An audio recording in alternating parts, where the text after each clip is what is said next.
up happy tears. Yeah. And to see what we've done over the short amount of time, and as impatient as my little ass is, um, we have grown exponentially. You know, to see what we're doing online and everywhere, the YouTube page looks beautiful. Yeah. Oh my God, it looks beautiful.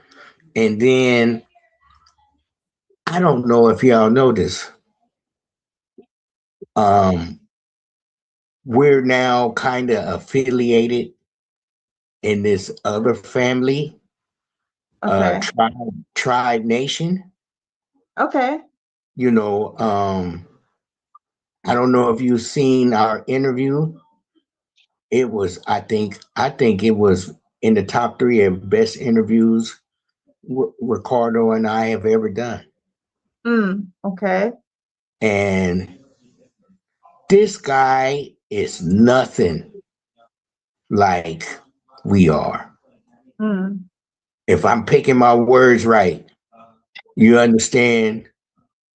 He's a country guy.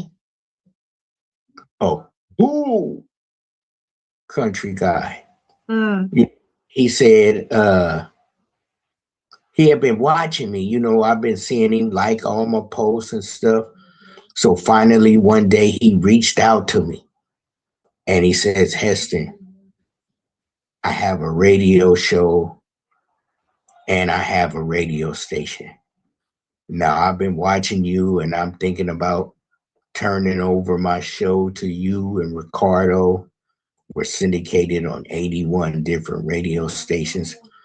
Then he said, but for you right now, I'll put you guys show on Tribe Nation Radio. Yeah. And I'm like, man, thank you. You know, um, he's on the other end of the spectrum far as the political aspect. Okay. Um, but the thing we have in common is we love our mothers. And Mm. he told me, man, I've been watching you. You honor your mother, man. I love you for that. I don't even know you, but I love you for the way you treat your mom. And then he told me this real sad story. He came back from tour. His mom had cancer. He said he went to her bedroom. He said, Mom, you all right? No, baby, I'm not feeling that good. He said, I tell you what I'm gonna do. I'm gonna sing you a lullaby. So he said he grabbed his guitar and sung her a song. And then he got in bed and laid next to her, and she died in his arms. Oh. Wow, you know. And he said, man, I love my mom and I love the way you love your mom. So that's all we need to know about each other. I'm like, all right, all right. Yeah. Um, he's been liking all our posts. He's been collabing with me on everything. Mm. And now his people are following our people. Yeah. And and believe me, they are nothing like us. Okay. Nothing. I can't say it in a nicer way, but the love they've been showing us, I don't care.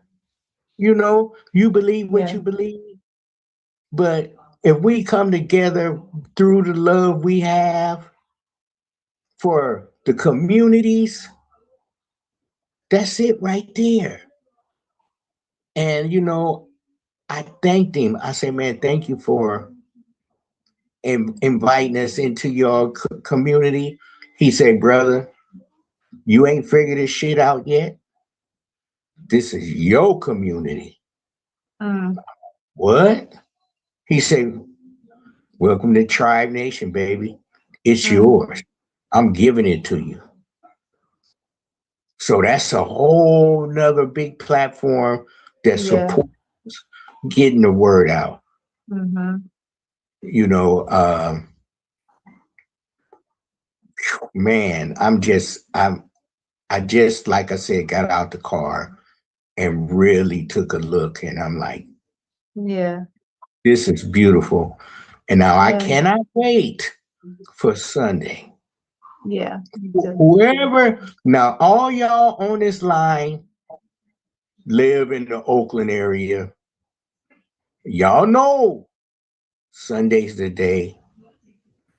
By any means necessary, please, let's see each other face to face. Yeah. That's it. I'ma shut up. Oh, that's excellent. Oh, look at the baby. Sujata. Yes, good teaching. Yeah, that's great with Tribe Nation. It's really good. Like you said, we want to be everywhere. We don't turn nothing down. And it's beautiful to have connections and make these connections everywhere that we go. Because we want to be wherever our people are, especially. And our people love music, even country music. So we want to be right there, ready for them as well, to point them to this this guy, beautiful. this guy is not really country. He honestly, he got the best country song I ever heard. Oh, wow. Oh my God. Oh my God. And then he introduced me to this sister that's a country artist. And she kicking too. Mm. I got a new look on country music. I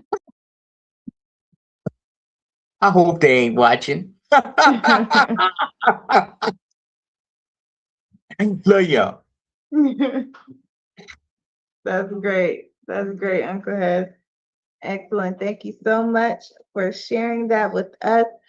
We are going to continue to get our reports. I see Answer Africa on the line. Answer Africa, if you can share with us how this week has been for you, the milestones you've been blessed to accomplish, and how we all can support you in your efforts. And as well, the drill for today is knowledge. And so, knowledge is defined as facts and skills acquired from actual experience, emphasizing a scientific process of application and implementation. And so we want to speak about today the sharing of knowledge. And like Uncle Head said, we are everywhere. We want to be everywhere so that we can spread this knowledge even more effectively. And so we'll pass the line to Answer Africa. I see she is out working as always. So if you are available, sister, we will pass you the line.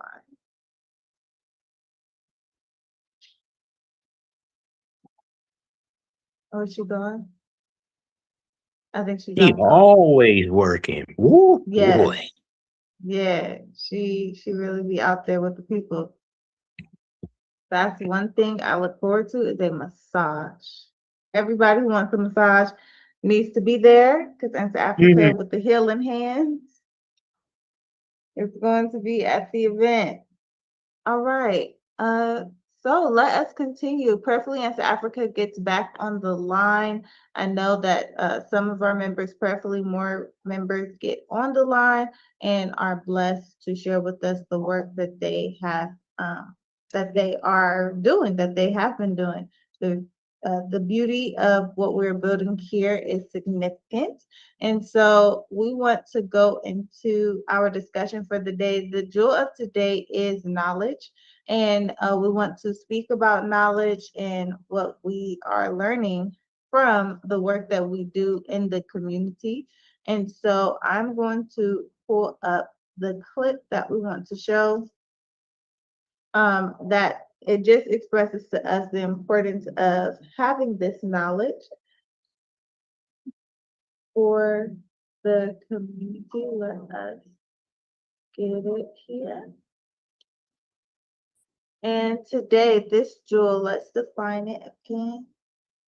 The jewel for today, knowledge is defined as facts and skills acquired from actual experience, emphasizing a scientific process of application and implementation. And so we want to speak about that. The part that really stands out for us is the emphasizing the scientific process of application and implementation.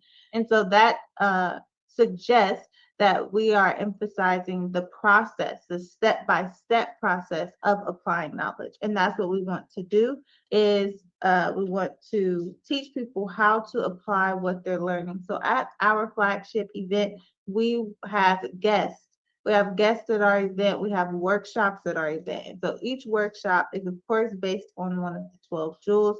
But even beyond that, each workshop should be impactful, and we want people to walk away feeling full, feeling fulfilled, and feeling like they've actually learned something that they can take away with them for life. And so let's see here.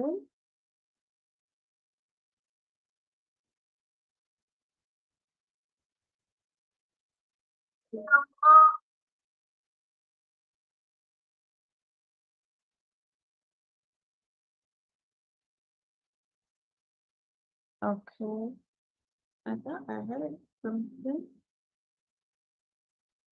All right, so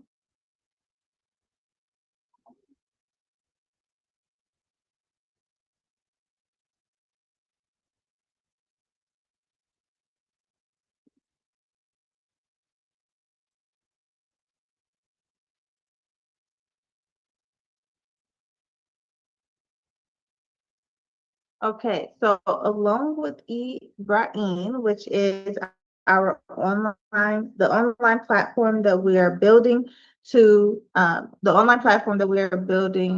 full of Black knowledge and Black scholars for the community. We wanted to look at some sources of how to start a step-by-step school and try to extract from that some of the steps that we see people taking in the opening of the school and building our own university.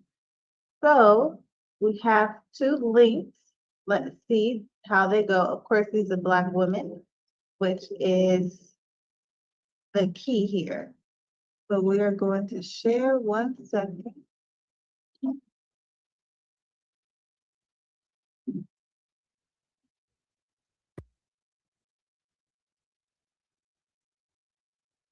Did I share the sound? Yes. All right, so 5 steps to take now, how to start your own school. I believe she might be speaking about a brick and mortar, but we can probably extract from this some steps, the step-by-steps of starting a school. We know we want ours online, that way it's global, but we may at some point have a physical school. But let's see what our sister is saying, and we can really learn from this. And because, there is a work to start an educational institution. And so let us see what we can extract from this beautiful sister step by step. So today we're talking about 5 steps that you can take to position yourself to start your own school. Hey guys, and welcome back to my channel. If you are new here, my name is Cindy Lumpkin and I am a special education teacher who started her own school. So if you are looking for inspiration and the how-to start your own school, you're in the right place. Now, I get people asking me questions all the time about how to start a school, and I am very upfront and forthcoming with that information. But one of the things that I've noticed is that people get so overwhelmed because there is a lot, but it's not too much that you can't do it. However, today I want to talk about 5 simple things that you can do that will position you to be able to start your own school. Are you ready? All right, let's go. Now more than ever before, the government is giving incentives and money and loans that you don't have to pay back, grants, scholarships, whatever you want to call them, to minority-owned businesses. That is businesses of people of color and women. So if you meet one of those criteria, mark my words, you will have opportunities to apply for this money, particularly when you're doing something that is going to be a betterment for our society. So in order to get in position, you need to have a couple of things in place, starting with a business structure. What am I talking about? Okay, are you going to be a for-profit or a nonprofit? Will you be a corporation, a partnership, or limited liability? You have to pick one of those. The government does not deal or do business with individuals. They do business with businesses. So the first thing you need to do is to determine what your business structure is going to be, and then file that business structure with the Secretary of State in your particular state. Number two, you have to have a business banking account, and you can get that business banking account after you have established what your business is and registered it with your state. Now, I know what you're thinking. Oh, isn't this going to cost a lot? No, it might require you to do a little research. However, there are banks out there where you can open a business banking account as low as $25 and no monthly fees. That's right, no monthly fees. How do I know? Because about 6 years ago, I moved from one major bank that was charging me lots of fees that I could not afford to a bank called Fidelity Bank. And I moved from the big major bank to Fidelity Bank because it was free checking and I did not have to have any minimal in my account.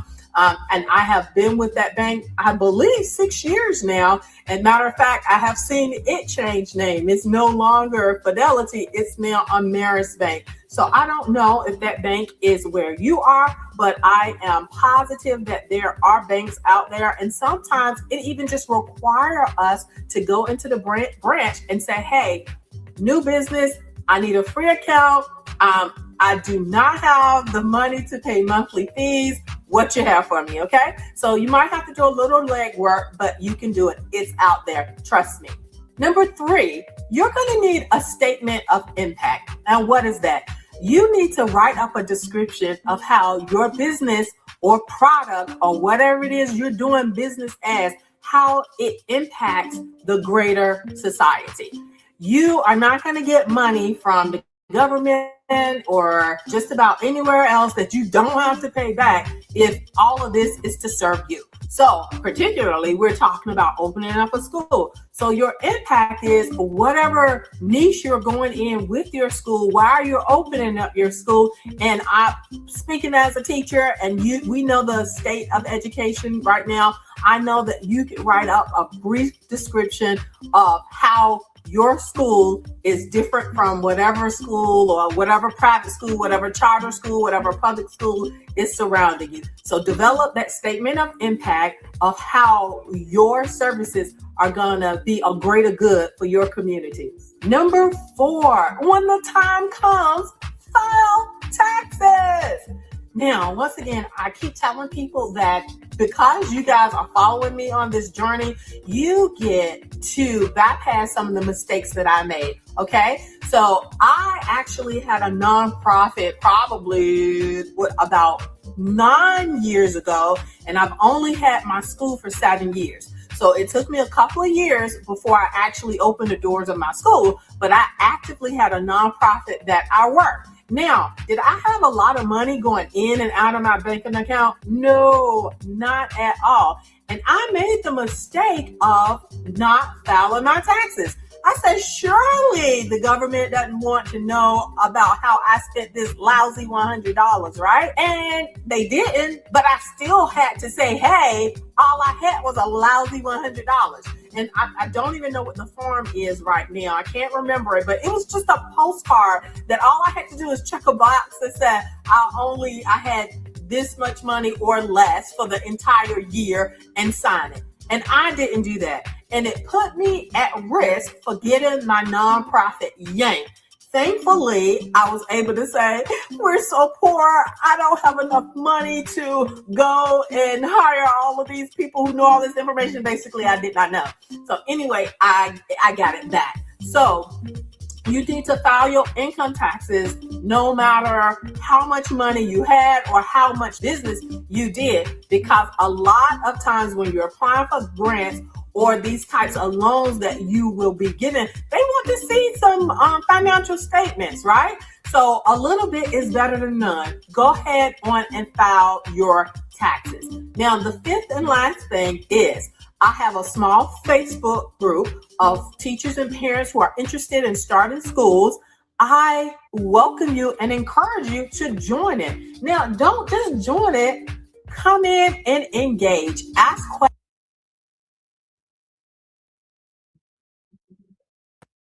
Okay, Uh-oh. that is a good video that she really lays out some basics, but those basics are really good, especially we know that there are some things that have changed in regards to government funding. They are removing funding from, that have been designated for Black people specifically, or for women specifically, as far as from the government. But we do know there are some private organizations that still prioritize certain communities that are in need. However, some of her other points are quite important, because in opening this university, we know that we want to share with people what our impact is. So that impact statement is going to be important, as well as we know BUCU is a nonprofit, but how would we structure the university? As well, the information she gave on taxes is also really, really important. And so from this video, did anyone receive anything that stands out? I think the thing that stands out to me is that impact statement. BUCU already has an amazing impact. We have a good foundation for our impact statement, because the foundation stands on all the work that we've done, on the 12 jewels, on the fact that, like Uncle has said, we have a collaboration of multiple denominations of people, and we already present that unified front. However, having that impact statement is important, so that as people continue to look into BUCU, and specifically BUCU University, they can see what they're going to get out of it, and what their children can get out of it if they were to enroll them in BUCU University, whether it be for 1 or 2 classes. They can see what we do here. And so I think that part is very important. And also the taxes portion, because we know that while we're in this country, we do have to abide by the law, and we don't want anything from this government who and their officials who are targeting Black-owned organizations to have any reason to hinder our success. Yes, and subscribe.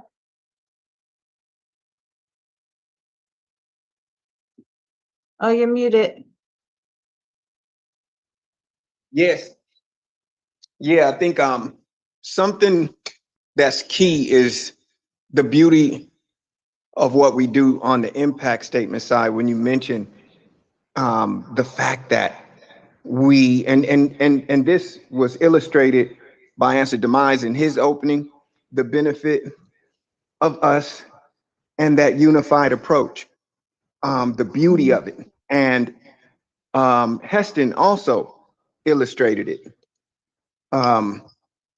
That impact, I think, you can look at it from one point. We know in this world, you have to be aware of the devil's tactics. Yeah. And if you're not, you're a liability to your community.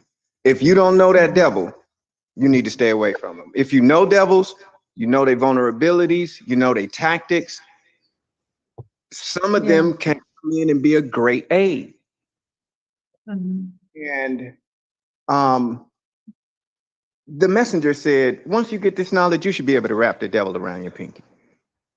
Yeah.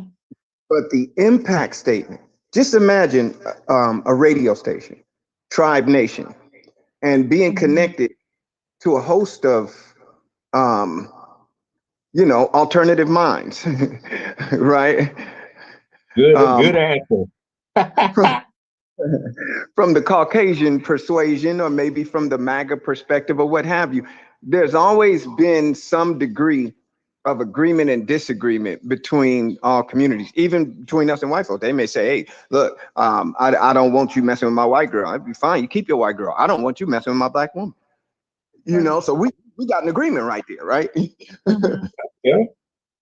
When they show on, the history of the Nation of Islam, you got some novice, that just slipped into this on a banana peel trying to teach on the Nation of Islam's relationship with the KKK. Nation of Islam ain't never had no relationship with the KKK other than You devils and we gods. But you had some KKK that were interested on sitting in on our meetings and listening in. Fine, we are open book. Whoever you are, you can come listen. As long as you be peaceful in the court. That's what kind of people we are. We ain't got no damn relationship. We ain't got no relationship other than I'm separating from you and you separating from me. And if you're in agreement with that, then we can shake hands and separate, right?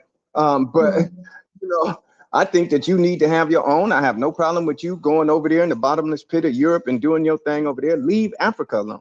You know what I mean? And wherever else our people been, you know, that's our only agreement. We agree on truth, right? And we disagree on anything other than truth. And that's gonna stand yesterday, today, and tomorrow. And can't nobody show no Nation of Islam relationship with no KKKs and Nazis just because they show up at our meeting. You know what I'm saying? And we have that much in common because in their disagreement, they kill black folks. In our disagreement, we ain't never killed no white folks. We ain't never burnt no star and crescent in front of no white church. We ain't never burnt down no white churches. We ain't never done none of that. But they do that. So we're different. We're not the same, you know. But in their disagreement with us, their hateful behavior towards black people and the way that they conduct themselves all over the planet with darker people, whether they be Asian, Indian, Spanish, whatever. Yeah, we don't get down like that, you know. However, people have often throughout history tried to throw us in the same boat, you know. You know, the KKK teaches hate and the nation teach hate. We don't teach no hate. They have to teach hate because they treat people evil. And then after treating people evil, when people don't like the mistreatment, then the people cry out for the mistreatment. They call that hate. That is not the same thing. You know, and if a person can't see the difference between a person who is being mistreated and crying out for the mistreatment and a person who is a historic abuser of other people, raping and pillaging and imposing themselves on other people's cultures and countries. And then when those people cry out, they say that's racism when you cry out. Right. That's a sick, twisted mind that thinks like that. But there are some white people who don't think like that. Right. Very small percentage, I would say. But I'm open to be proven wrong if they want to say it's a larger percentage. I think considering the overall population of white people on the planet throughout the 6,000-year history, it has proven that there are some good white people, but they are the minority of that particular population. The Germans, the French, the English, the Portuguese, the Spaniards, every last one of them have participated together in the abuse, colonization, enslavement of black people. So I think they have no leg to stand on to attempt to disprove that. But we can be honest and say there have been some good white people. But do you know them? Do you know how to deal with them? Because if you don't, you're a liability, right? Right. To our people, because you'll be done let them in the door that they don't have no business coming in. You know what I'm saying? Now, because they done sweethearted and put a couple of dollar signs up in front of your face or something like that, or, you know, smiled in your face and come with their little slick games and you don't know how to read through that. You know what I'm saying? And so, but just think of the value of Tribe Nation if we could say, look, Tribe Nation, do y'all really see us? I mean, do y'all really see us? Because we ain't no hateful people, man. That love that Hess got for his mama, man, we got that love for humanity. We got that love. We don't want to see no little black children get kidnapped, and we don't want to see no little white children get kidnapped. Right. That's real, man. Do you really see us, though? I wouldn't care if you call yourself MAGA or whatever, Republican or whatever. I put a link in gate number 2, a young brother breaking down MAGA and what MAGA supports and what they have been promoting and the way that it affects people. And if white people support that, there's no cloak for your racism. You are an outright racist if you support that regime, period. I don't give a damn how you smile in my face. Right. So, but maybe you don't see it. Maybe you haven't done your due diligence. You know what I'm saying? However, I don't say, oh, MAGA people need to be killed. That's how y'all think. We don't think like that. We say they need to be hit. You know? Maybe they need to be nurtured, need a hug. We can't go back and take white people back to their childhood if they was raised up in the races. Man, we got clips. You just showed one about the accelerator. It was a white dude revealing the other races. So I would say he's probably a good white dude. He's risking his life to reveal the other racist organizations and what they do. Right. There's some white KKKs that was raised up to be KKKs and then turned against them when they found Christ and said, I'm not with that no more. I don't like that, and I'm going to reveal them, and I'm going to work against them. I would say that's a good white dude. But do we know how to read them, right? And distinguish them from those who will come in talking about, yeah, Black Lives Matter, hey, BUCU, hey, I'm with it. And really, they coming in to do dirt. They coming in to do what they've done. Have we studied what they've done and how they've infiltrated our movements? Have we studied that so that we can recognize them, right? Right. But we also want to be, when God gives us a blessing, we don't want to turn it down because we're being, a little bit too surface dwelling. And that's why we have experienced people that could say, oh, wait a minute, Tribe Nation, they trying to give us this. They really see us? Do they really see us? Let's take a look. Let's look them up. Let's look up the history. Today you can go back and find posts and emails what have y'all been talking about on Tribe Nation Radio? For days. You can search the history and then you can see, because just because they talk like that. Shit, when I was a child, I spoke as a child. I understood as a child. Now that I'm a man, I put away childish things. Probably in my baby RBG state, I was talking about, man, let's kill Whitey. I ain't talking like that no more. I was a baby then. Right. So maybe they did. We don't just throw the baby out with the bathwater, but we say, do you still believe that? You know what I'm saying? Yesterday and today and tomorrow, you a devil, but I don't think that you need to be killed. I didn't make up the word devil. Your people did. That's not an Arabic word. That ain't no African word. That's an English word. So you got to deal with whatever the Englishman is who made that word up. All I'm saying is it applies to a person that's ruling the earth with evil. That's your ass. That's you and your people. And that shit ain't finna change. But I don't say that all y'all need to be killed. I think y'all gonna destroy each other. I think God is gonna get rid of you if you try to fight him and don't do justice on the earth. Yes, I believe that. Yesterday, today, and tomorrow. But some of the ways that I may have spoken when I was a child about it, some of the ways I may have understood when I was a child about it. Yeah, I'm matured above that now. And I do understand there's some good white people. And maybe this Tribe Nation is a group that we could use to help us with an impact statement. You know how much more funding you could get? All that type of stuff, right? That might be God sending us something. You know what I'm saying? And we don't want to turn it down prematurely. Should y'all Right. Yeah. Hey, I would need to piggyback off that. Yes, sir. This dude here is pretty genuine. Yeah. I could see the love he had for his mom. That dude made me almost cry during the interview. I messed around, moms was supposed to get interviewed by him today, but we went to the chiropractor and I took my mom to get something to eat.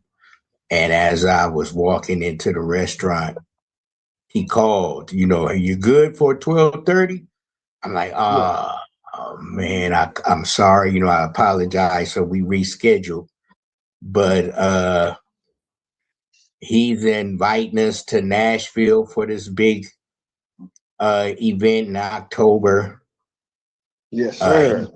He's pretty up in the game far as music goes, and he said he was making a lot of money, but just before his mom died.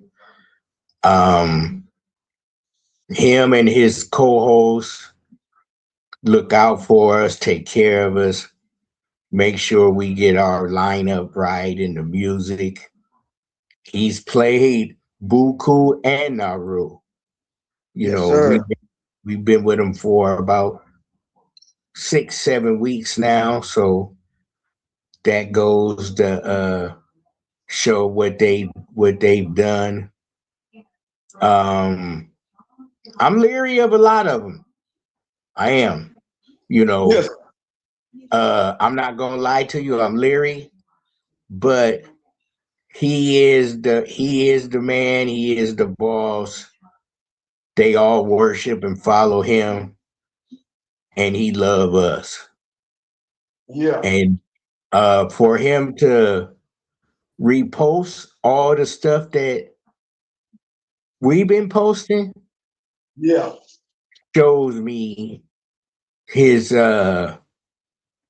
trueness to what we doing. Yes, sir. Um, I even said I even gave him an example because I figure he's a Republican, and Mm. you know most people of color are Democrats. I say, look, man, let me explain this to you. Um, Ricardo and I, Ricardo and I fuss uh, uh, a lot, you know, but it's not nothing derogatory against each other. We'll have like a disagreement, or we'll have what he calls a debate. And you know, a lot of times I'm wrong. I'm not gonna lie. A lot of times I'm wrong. Um, we get it done. We love what we do and we get it done. And I tell him that. I say, man, we in a group with all denominations, atheists, Baptist, Church of God in Christ, Muslim. If I missed one, I apologize. Jah, Buddha, you know, it's all love. Yes, You know, sir. it's all love. BUCU is LOVE. Come on. That's right. And you could see it. You could see it. People want to be loved and they want to be a part of something big that we are now. I bet you if you go Google BUCU, a lot of stuff is gonna come up. A lot of activities outside. I ain't did it yet, but I will, and y'all see. Um, AI takes everything we do, we post, puts it together, and makes a summary, and that could be our bio. I Yeah. guarantee you, it's gonna look nice. Yeah. You know, so uh, we got soldiers. You know, we got to expand. Um, we're gonna meet some people that's gonna be questionable. You Yes, sir. know, but we have to have an open mind and, like you say, kind of be a little shallow, because if they really want in, they'll make the effort to show it. Yes, You sir. know, so I just love what we doing, y'all. Let's please not stop. Let's not stop. Let's. I can see the light down at the end of the tunnel now. Yeah. You know, Definitely. um, let's just keep doing it. You know, because we're going to run across this a lot, just like old boy that was heckling Amani. You know, Yeah. we gonna get haters like that, and we gonna get people that we don't think loves us love us. Yeah. So we do have to learn the distinction between those. That's it. I just said enough. I missed a meeting this morning, so I guess I'm just running overtime. No, Now that's that's good. okay. And that was a brother who come with the heckling and the white people showing love. So that just show you there the dynamic of what we have to deal with when we're using true, you know, Christ-like discernment. And And we know our people are victims, and white people are victims too. They have a nature, we have a nature, but we go against our nature, and sometimes they could go against theirs, you know. Yeah. So, but if you played that Dear America from Nauru and they played that on their network, shit, that says it all right there. You know what? Nah, man, there you go. There you go. You know what? I'm gonna do this tomorrow. I'm gonna take the Dear America video. Yes. I look. We gonna know tomorrow. I'm gonna post it and ask him to collab. Yeah, come on, come on. Now, if he collab to that, that's a win-win right there. I'm opening the door. I'm opening the door with that one there. Yes, Yeah. sir.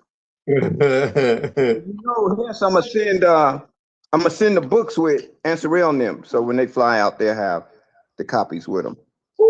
Hey man, you know, man, look, man, you already know how I feel about you, dog. From day one, midnight at the studio, we've Yes, been sir. rocking. We've been rocking ever since, man. Yeah, you know it. Hey, We be Hess, you rocking. send me that new cover though. I want to at least do one of them with that new cover. Oh, okay, okay. Okay. Yeah. Soon as we get off the call, I promise to send it. Okay. Now I send it to your text. Yeah. If you just put it as an attachment or whatever, you know. Yeah. Okay. Yeah. I'll send it because Ricardo tightened it up, man. Yeah. Ooh, Long as it's man. in high res, long as it ain't blurry. Yeah. Yeah. Yes, sir. Yeah. That sounds really good. I think that that's a great conversation to have, especially like, for example, we have this case with the young brother Cyrus who was killed by Mr. Chow, who owned the gas station store. And some of the responses, even beyond just the case itself, some of the responses to the case, even if, because we know that the man was acquitted, even if it was a justified shooting, some of the responses to it are things like "good job" and "we're proud of you," and like that language being used regarding the death of a Black child, a 14-year-old, who, whether he had a gun or not, this young man is deceased. He's not just in jail, he's deceased. That language just really is alarming, and it makes red flags go off. It's a far cry from, unfortunately, RIP to that young man. It's unfortunate this had to happen, but I do think that, Rick Child was innocent. This was a justified shooting. Those are two different sentences. And so just being aware of just how volatile people's language is in regards to our youth, and how that language is spreading online, and you can see more and more of that type of degrading language towards our community. It desensitizes people to crimes that happen to us. But something that is even more important is that we know that there's no, we're not absolute. So we know that there are good people and bad people from each community. It's just we run a serious risk if we put too much faith in communities that have proven to, for the most part, not have good intentions for us. And so being mindful is so important.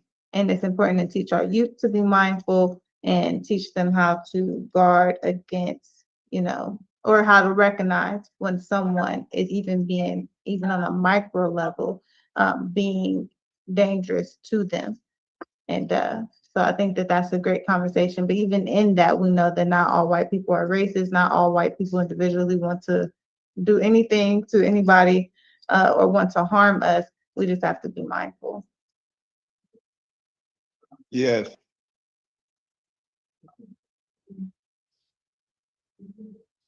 You gotta open it to be. Okay.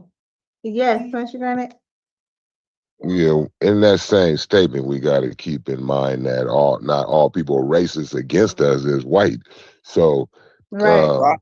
you know, we got to really be conscious to that too, that we're dealing with people that are systemically like racist against us, even us racist against us, Yeah. in a Absolutely. large degree for not necessarily lack of love. Some of us, you know, it's some of us are really miseducated, and some of us have been harmed in ways that we only see that harm coming from self. And so, you know, we dealing with that part too. But Yeah. For sure. with that part being said, that's a easier healing than it would be to heal the white people to heal all the white people from not being racist. It would definitely be a lot easier for to heal our people and go from there. For Yeah. real. Oh, okay. What's up, brother Love? I see you on there. Blue sky, sunshine. Yes, sir. Yeah, I saw you too. Good to have you, brother. Yeah.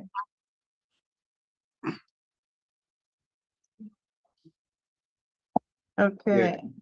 Could you imagine? And we've had a temple right in the heart of the Iron Triangle, um, with crazy things happening out front. I've had, you know, you have a place of business. We selling our bean pies, fish sandwiches, and everything out our location. We come out and sweep it, and you know, a decent place where our people could come, have some coffee, you know, sit at some bistro tables in the Iron Triangle, you know, and in a home, and they sit down in front of the place. We've had a lady park in front of our location with a station wagon full of her belongings, and roaches are literally pouring out of her car, Oh, Yes.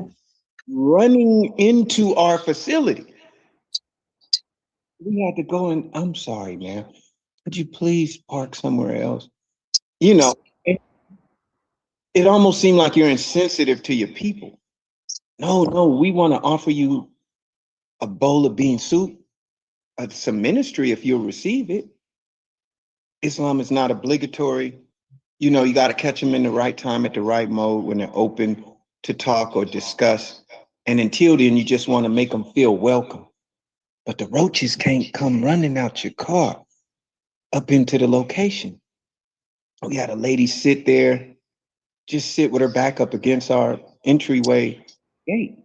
And I had to say, ma'am, if you could just move down a little bit, you know, she turned around foaming, she spit at me, you know.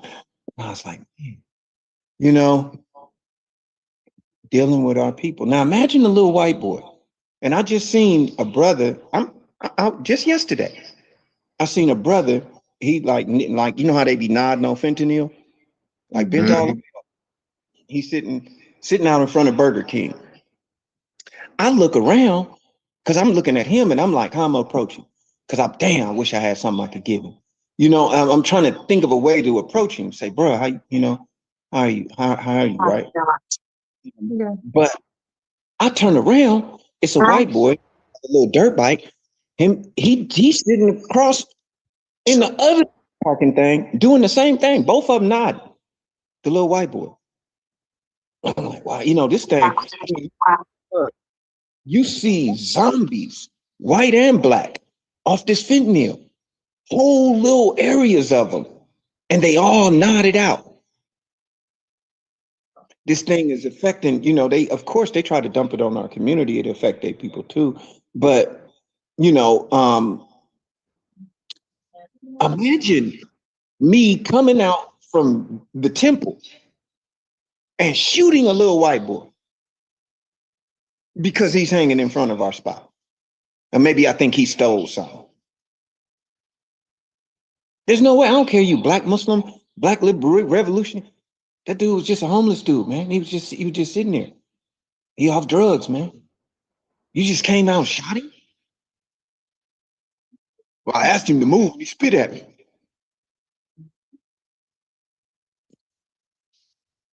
In a rough situation, you know, the Chinese guy. But y'all came out the store, chased the dude down the alley over a bottle of water. and then Yeah. killed him. And somebody got the nerve to say, good job? That's a sick mind Yeah.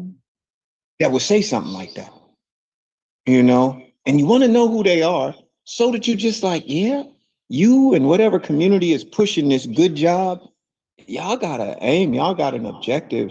Y'all the kind that'll poison vaccines. Y'all the kind that'll, you know what I'm saying? Immunization. I wouldn't want you to be my doctor, my child's doctor. I want to know everybody on your website email list because it might be my dentist. It might be my doctor. You know what I'm saying? Yeah. So, Sajah, Yeah. Jolly. Yeah. And we think like that This, about I anybody. apologize. Oh, go The ahead. permission to speak. Yes, sir. Go ahead. Prince Granite. So we right back at I can't think of her name. It would have come to me. I knew it. So I started Latasha. thinking, is that her name? The little black girl Yeah. who got shot by the Asian, the Korean chick in the store Yeah. Her name's over the Latasha. orange Yeah. juice. Mm-hmm. You know what I'm saying?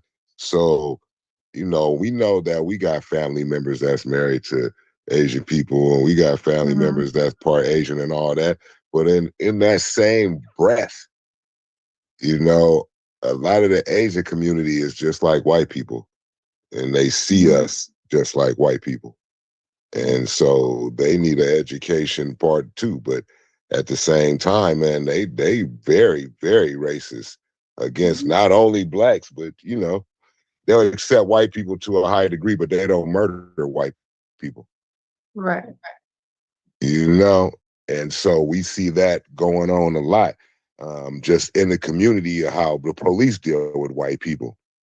Where they pull over a black person, they got their hand on their gun, some square little brother that's on his way to school, on his way to work with a uniform on. They got their gun out, they ready to shoot. And the white boy got a knife, a gun, a stick, and they don't even pull out their gun. They trying to talk him down.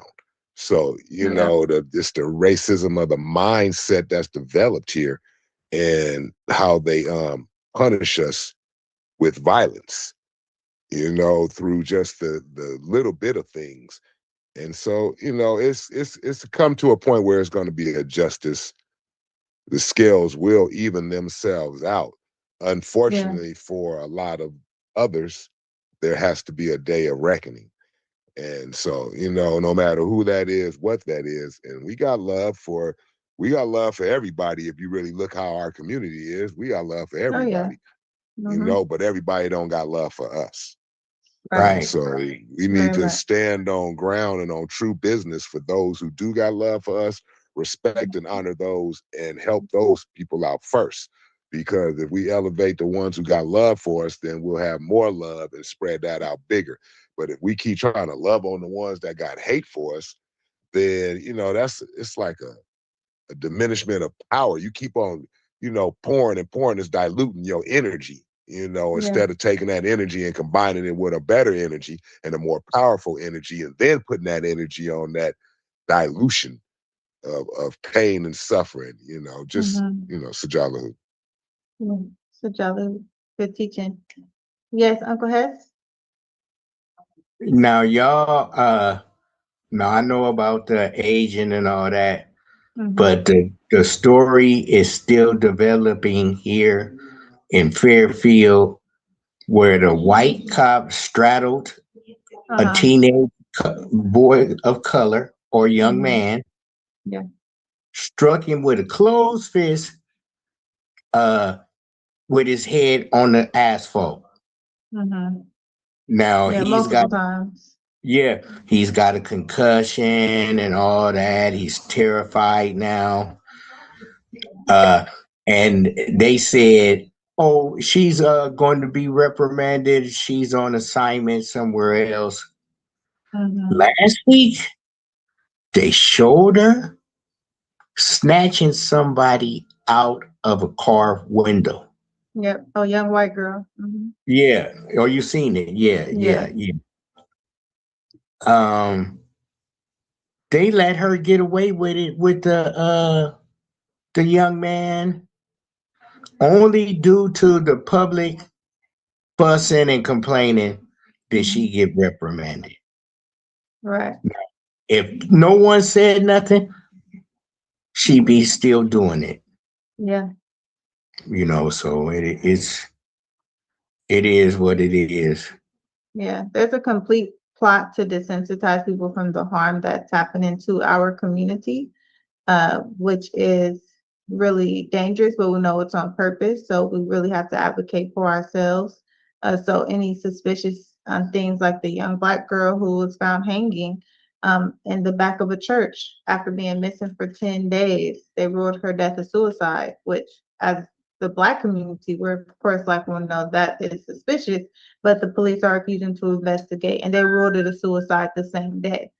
So no investigation on, well, where was she for these 10 days that she's been missing? Was she with somebody? She wasn't at the church.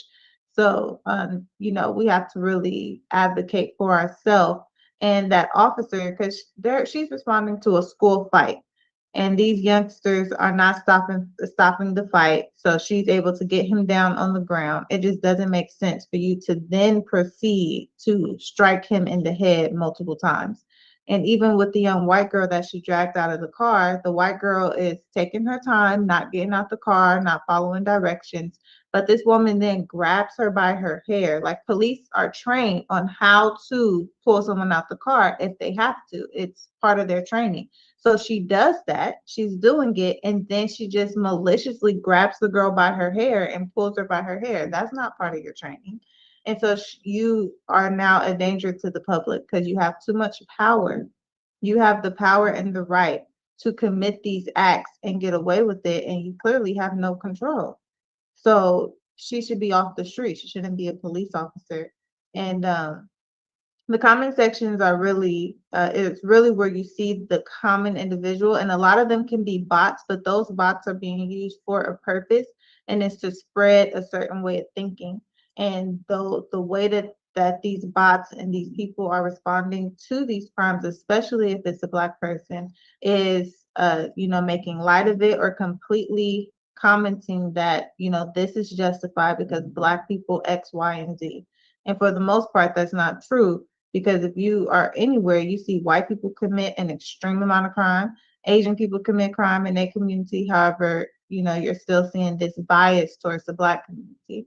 And then the Asian community, even right now, I will say young Asian people, some of them are standing up against the racism in their community because people want to feel in community with Black people, especially if they're online. So Asian people online want Black people to like them, and they're inclined to talk against racism, and they also get a lot of views. So you have to watch that too, because is it real if you're monetizing your anti-racism? But regardless, they're talking about these things. But in China right now, there's a doll. I don't know why they have this doll that you can like basically abuse. So you can stretch it, you throw it against the wall, it sticks on the wall, and the doll is Black. It's a Black doll with pink lips. And the Asian community, young Asian people from America, I haven't seen young Asian people in China talk about it because they're in China, but young Asian people in America are talking about it and talking about the racism of it. And they're also showing videos of Black children being abused in Asia or by Asian people in Africa. So they will talk against racism. The youth will, because everyone is literally affected by anti-Blackness. Every single community, even though they look up to Black people so much, you'll be hard to find anywhere where you won't encounter anti-Blackness in one form or another. And so to combat that, we also have to understand not only how to recognize anti-Blackness, how to respond to anti-Blackness, and also how to combat it. But yes, every community suffers from this anti-Blackness, and it doesn't make sense today because we know that most of these people, either you've never met a Black person or you've only encountered maybe one or two. So your entire view of Black people is from either the internet or TV, and that's not a realistic depiction. And we know that, but they don't know that. But I think in 2026, it's kind of ridiculous for them to continue to uphold that, or for anyone to give them the excuse that they have the right to take that as justification to be racist towards Black people. And Young Israel put in chat, with the doll in China, they go to Africa for the real Natasha doll, harassing real African children for a trend. Wow. So yeah, it's a lot of work that we have to do in combating this. But I see Sister Francine has her hand up, so we'll go to Sister Francine.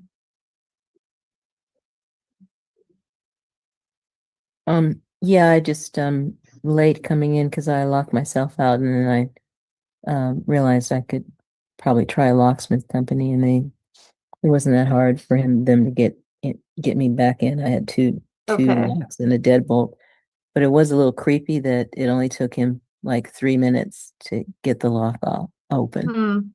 Yeah. That give you something to think about, huh? It definitely gave me something to think about. I mean, I Shoo-wee. showed him my ID and stuff that I live here and all that, but still, I Okay. mean, it was creepy. Yeah.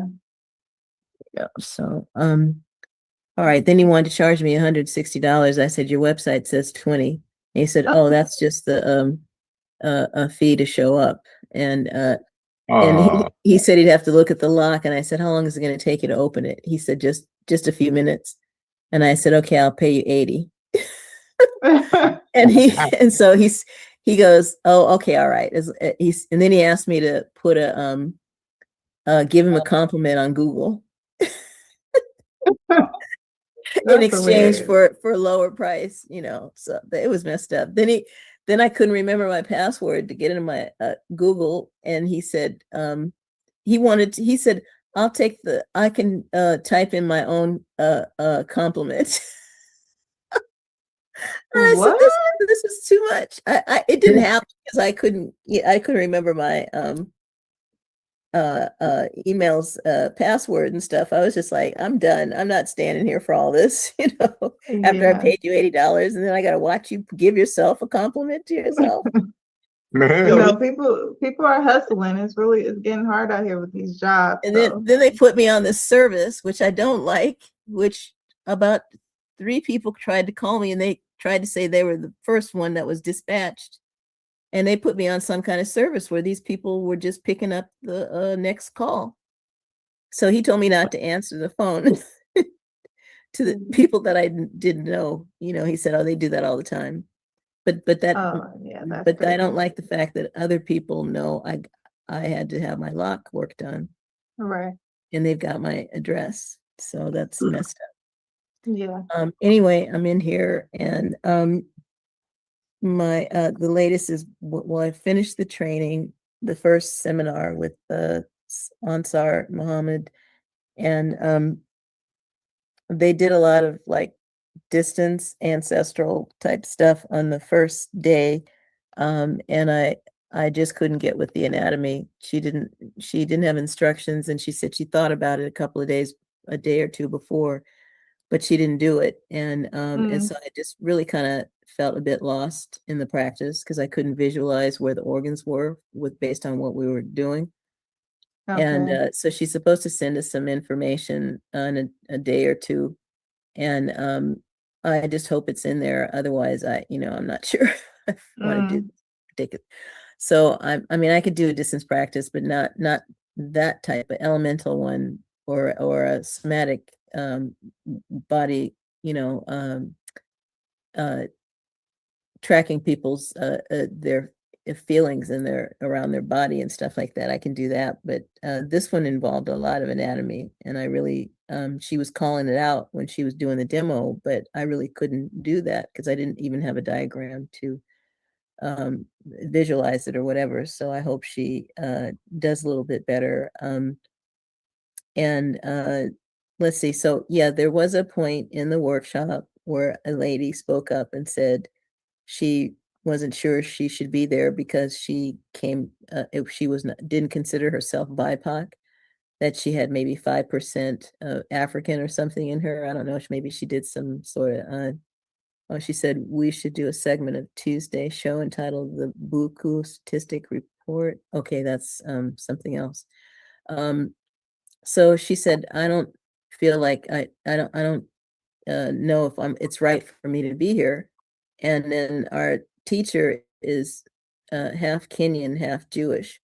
And she kind of ushered her in and said, no, it's okay for you to be here. And she kind of gave a bypass to Jewish people, and with the like racist history they have, and she referred to her own, like Jewish people's being mistreated or whatever.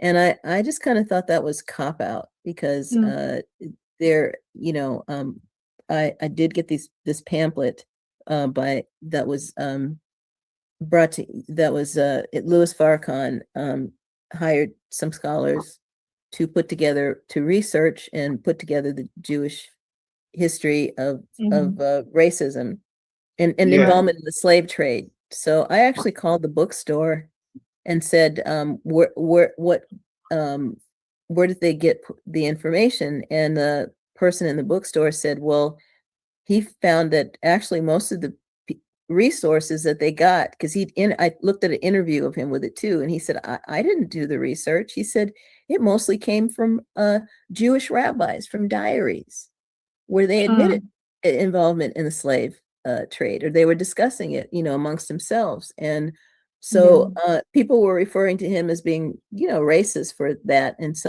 I saw a website or a talk on the YouTube by a Jewish man who said, well, it was only 12%. Well, when you think about 12% on the globe, that's a lot of people, even if it was 12%. Right. But in his pamphlet, he referred to, he said the Jewish people kept trying to get into Europe, and they kept kicking them out. So finally they got into the trade with the Dutch.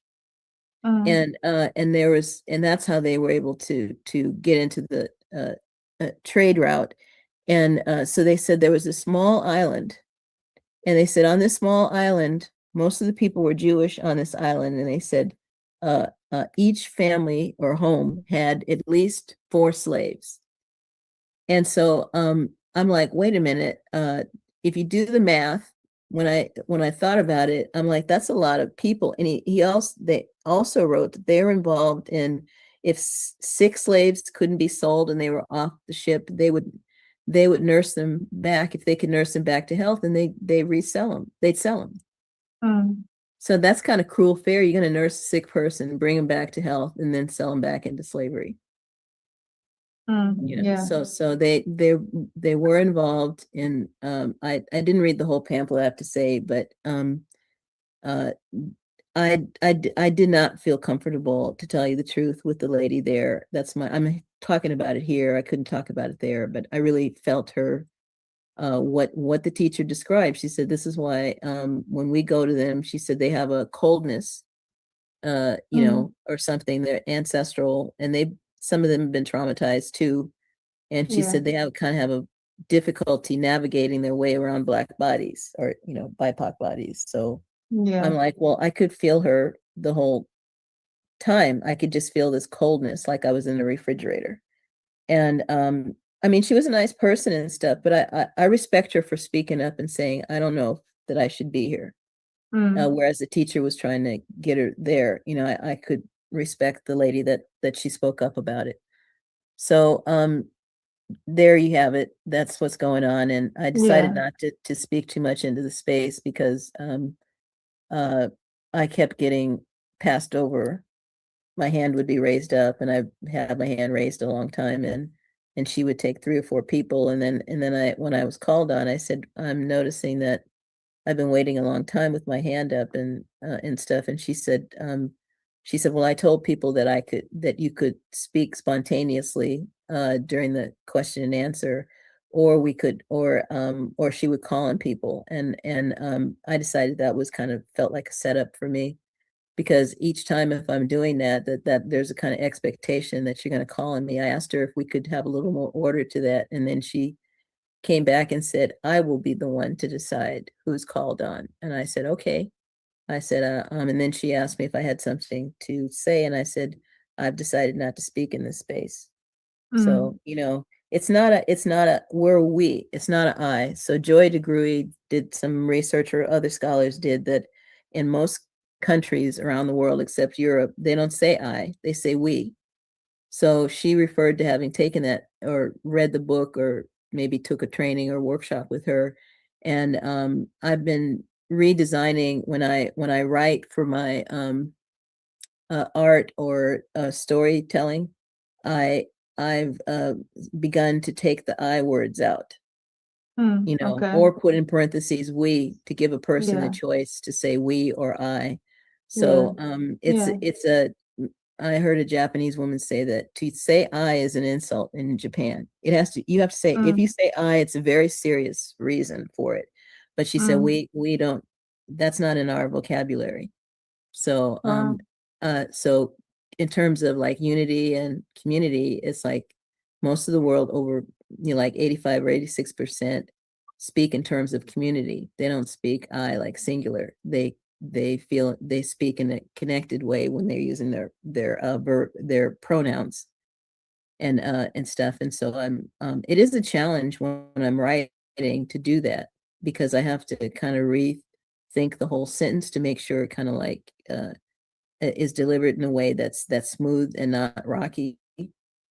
And so yeah, I think it's worth it to when we can say we more often instead of the I thing, because that puts us alone, isolated, and there is no I really. There's a we. It's always we. Yeah. We don't Definitely. live in an isolated world. Right. We are come We from are we. communities and Mhm. cultures. And I did like some of her language Yeah. though, about where she referred to cultural bodies, Reza Mhm. Manak, and a person who wrote My Grandmother's Hands, and he's been both trying to train white people and Black people for trauma. So that's a bit of a challenge, I Yeah. imagine. But he's trying to, and the same as Joy DeGruy, helping people be accountable for their not just for themselves, but for their ancestry. We have to do something going forward. And every little I mentioned a teacher, scholar at San Francisco State. He said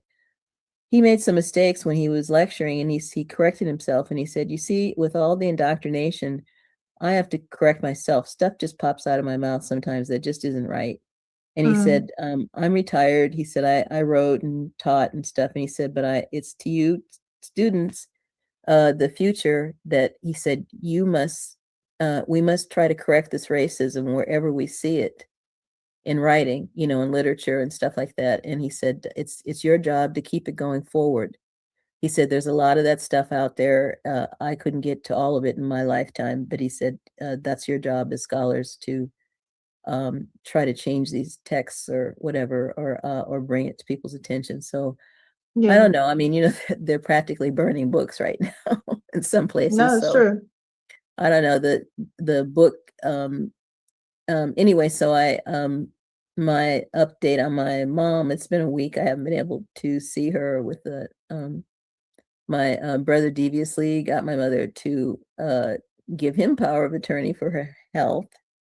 My attorney is my Korean attorney is kind of, I notice he's panicking, and I'm like, I don't know why he put a store in that easy closing of the case. I knew my brother was gonna do get intense about it. So I've called my attorney for the restraining order, who's gonna petition to get that removed.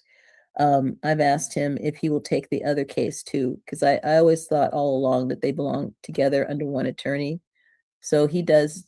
He is a real estate attorney. He does trusts, and I think he might have more knowledge base, because I'm not feeling comfortable with the attorney telling me I need to have stronger testimony, and I'm like, my documents are enough. I don't have to have people to come and testify to prove that I work for my mother. I don't need to do that. And when I told him that the registration is still in me and my mother's name, and he started questioning me about that. What do you mean? Is the property, has it been changed at the county for the property? Well, that was changed, but every county in Alameda, you cannot evict somebody when the property registration for the rent boards are not correct. You have to correct the registration. So I just want him to give whatever evidence I have before the judge and let the judge decide. That's how you go. I don't want him limiting me. That's what with his fear and stuff like that, because fears can be contagious. Yeah. So But Yeah, anyway, that's Sister great. Ansar Muhammad and I got through it, and Yes. you know, eventually we'll doing some practice, and I got to sit in her brand new Yeah. chair, massage chair. She gave me a massage Mm-hmm. today. Oh, good. So I'm here, and you know, I just got your notice about the event on the 7th or something. Yes. So Mm-hmm. so that's not like the festival. That's just for No. business people to meet and Yeah, we're talk gonna to each meet other. and we're gonna talk about the flagship event that should be happening prayerfully in September.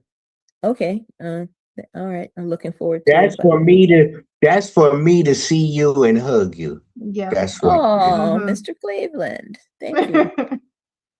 Yes. Yes, we're gonna get together, commune, and talk about, how we can work together to make that event a beautiful flagship event for the community. Okay.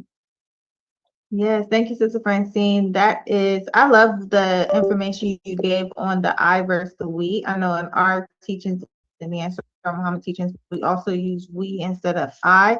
That's why we talk like that. Even on here, we say we often. And so that'll be some great research to look into historically in other languages, how they use those type of pronouns. And I just looked it up because you hear Asian people when they talk, you hear them omit those pronouns completely. So they said in Mhm. English style, they'll say we went to Tokyo yesterday, but in like Japan, for example, they say yesterday went to Tokyo. The we is subjective, like you already know that. So it's really interesting. That'll be an interesting study to unpack with the different languages, and then also anciently, because like you said, we're not here in isolation. We are in community. We have families, and beyond our individual families, there's a large community, billions of people. And so to see the world through the lens of just individually not doesn't seem to be the proper way. But of course, speaking English offsets you anyway. So that was really great. I see a few things in chat, and Yeah. Subscribe said we should do a segment of Tuesday's show entitled The BUCU Statistic Report, documenting true local, state, national, and global statistics on hate crimes. This we should definitely do. We should also do a segment of BUCU show entitled The BUCU Historical Statistics of White, Arab, Asian, and Indian Involvement in Slavery. Historic and present racism, discrimination, and hate crimes reported, documented true historical statistics. Yes. And wow, what's that professor's name? Oh, what's that professor's name, Sister Francine, who you said told you about the I and the we? Joy DeGruy. So she came out with a book Oh, it's called a one. Post-Traumatic Slave Syndrome, and a lot of Black Post-traumatic. scholars laughed at her and said, "What are you talking about?" And Oh. she was addressing the fact that you know, we have post-traumatic stress, just like, you know, Yeah, PTSD, absolutely. just like other people that have and it's ancestral, you know. So Mm-hmm. and that the teacher kind of brought that up because when you're working on somebody, you might have a current event that they're dealing with, but then also an ancestral something might show up, Right. you know. And so she was encouraging people to treat that as well, not to ignore it, Yes. to acknowledge it. And if I think one of the students felt something around her ankles, felt bound or something, and I felt that once when a teacher in a session, I was having a spiritual experience, and I always start out with a little meditation. And she suddenly reached out and grabbed my ankles and said, she said, "It's so easy for you to be spiritual." She said, "You need to come back down to earth." And when she pumped my ankles and did that without my permission, I felt like somebody had put shackles on me. Mm. Wow. Yeah, that's interesting.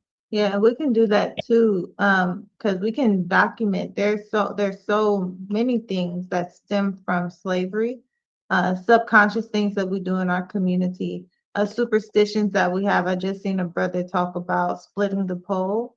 How Black people, we had this thing about splitting the pole. Don't two people walk on both sides, and how that comes from slavery and from escaping slavery. And when escaping, we all say, stay together, stay in a group, don't separate, don't split up, stay in this one line.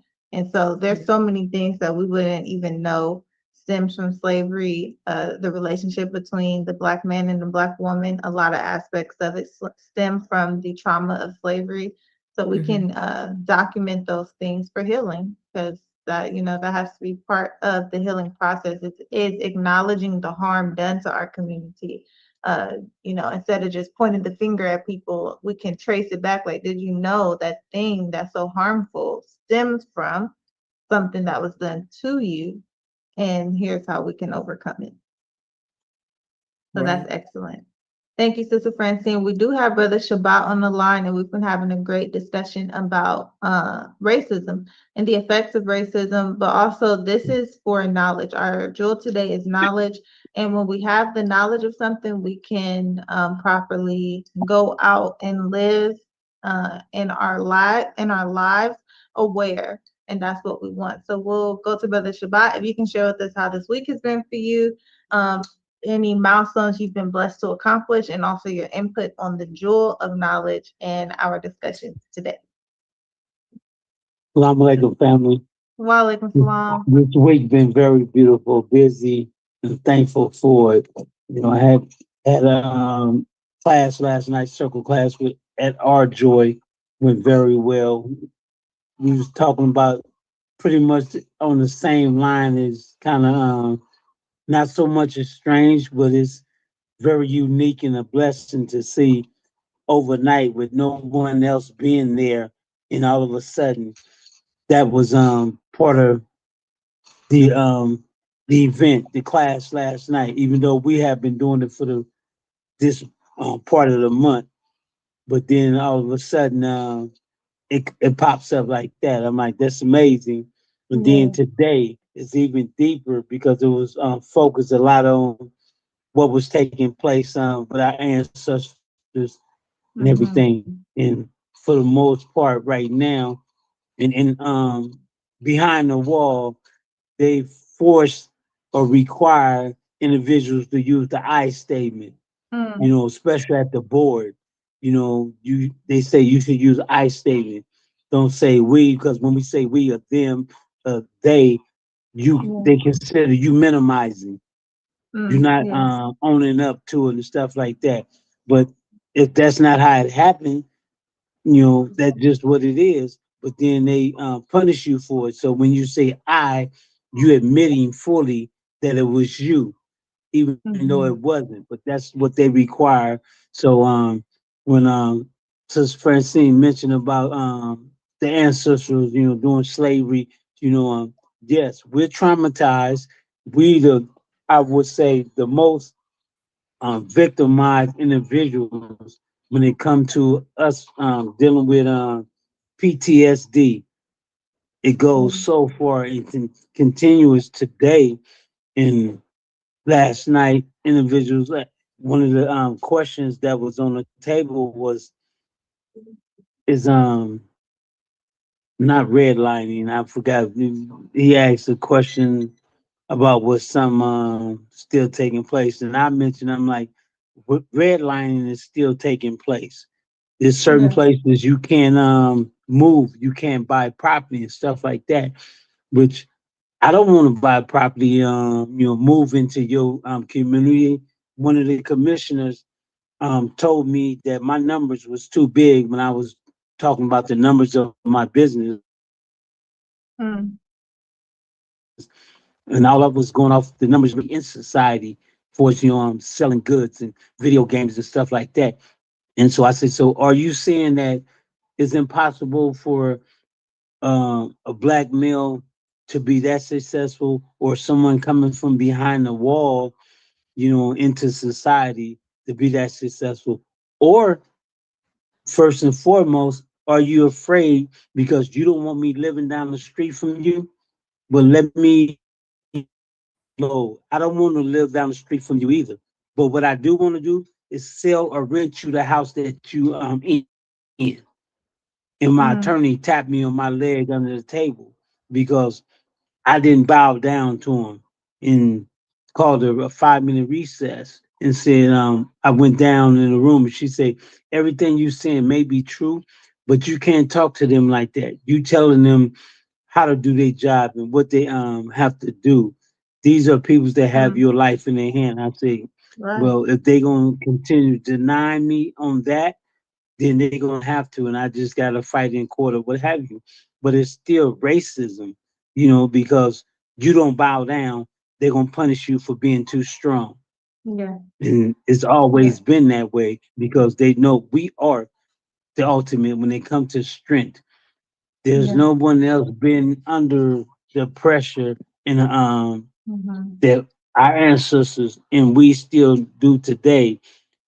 One opinion came up in the form of a question last night. The guy asked, he said, I like the enthusiastic that the youth have, and because it was a class, that he a part of, he officiated the class, and the strength that the kids have, the what they striving for and all that.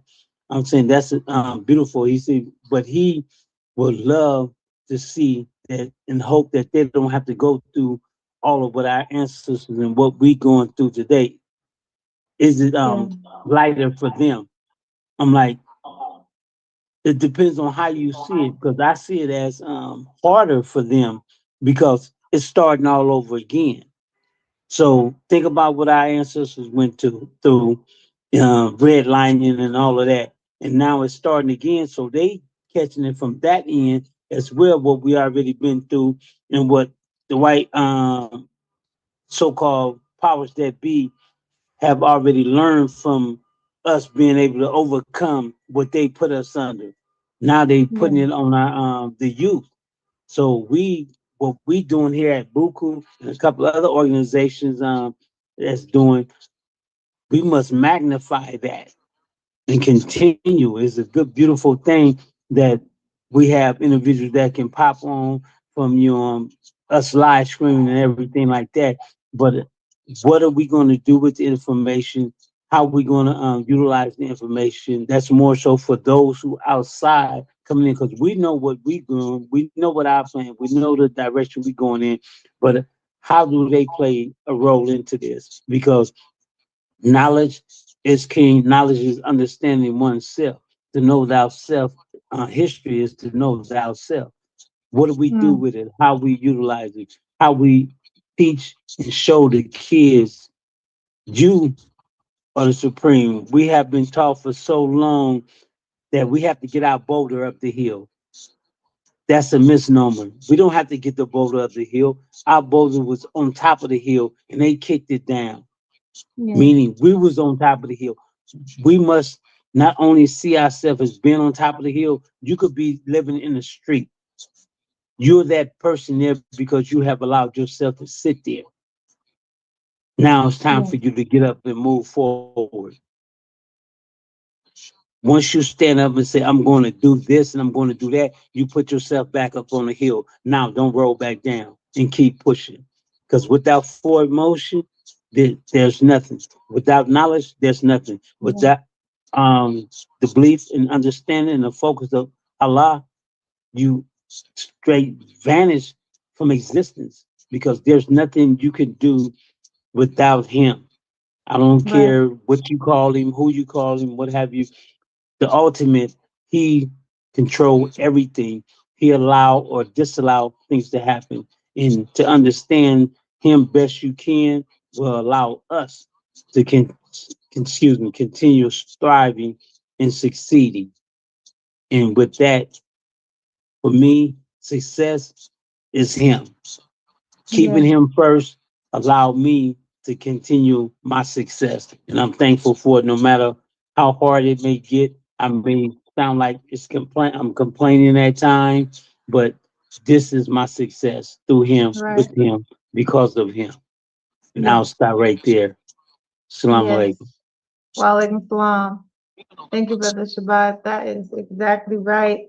And that is good teaching. We know that, like you said, we put all praises due to the Creator Master Sifar Muhammad, to Allah, who came to us in the person of Master Sifar Muhammad, and for everything that He's given us, and even for struggles, because through each struggle we should be learning, and that should be what we extract out of struggle, because the Holy Quran does teach us that struggle is ordained. So if it's ordained for us, we know it's ordained for a good thing, not for a bad thing. But it allows for us to learn, even difficulties, troubleshooting, disagreement, all of that allows for an opportunity for growth. And so we have to change the framework of how people think about those things to keep it positive, not like, I don't know, what would we call like patronizing positivity, but truly, like, if you're struggling, there is something good you can get out of that, while also acknowledging that something may be hard. A lot of people don't like minimizing, but acknowledging that something may be hard, but also learning from it at the same time. So we love those times when we struggle, but we extract that lesson out of it. And yeah, that those teachings on the we and the I are very, very, very important, because we know that the world is becoming more and more individualistic online. I even seen a young brother talk about that. We have brilliant people in our community as well. I'm just seeing more and more just of the brilliance and the intelligence. So we know that BUCU University is perfect, because we have so many Black people that are just brilliant. And so let's see, in chat, I see and subscribe to the Allow Message Amen teaches that they did an experiment in 59 and 60, 1959, 1960s, that showed how if you hypnotize white people, you can take them to past lives as slave owners and further to caves. You can also hypnotize Black people and you can take them to past lives and they'll begin speaking Arabic. Absolutely.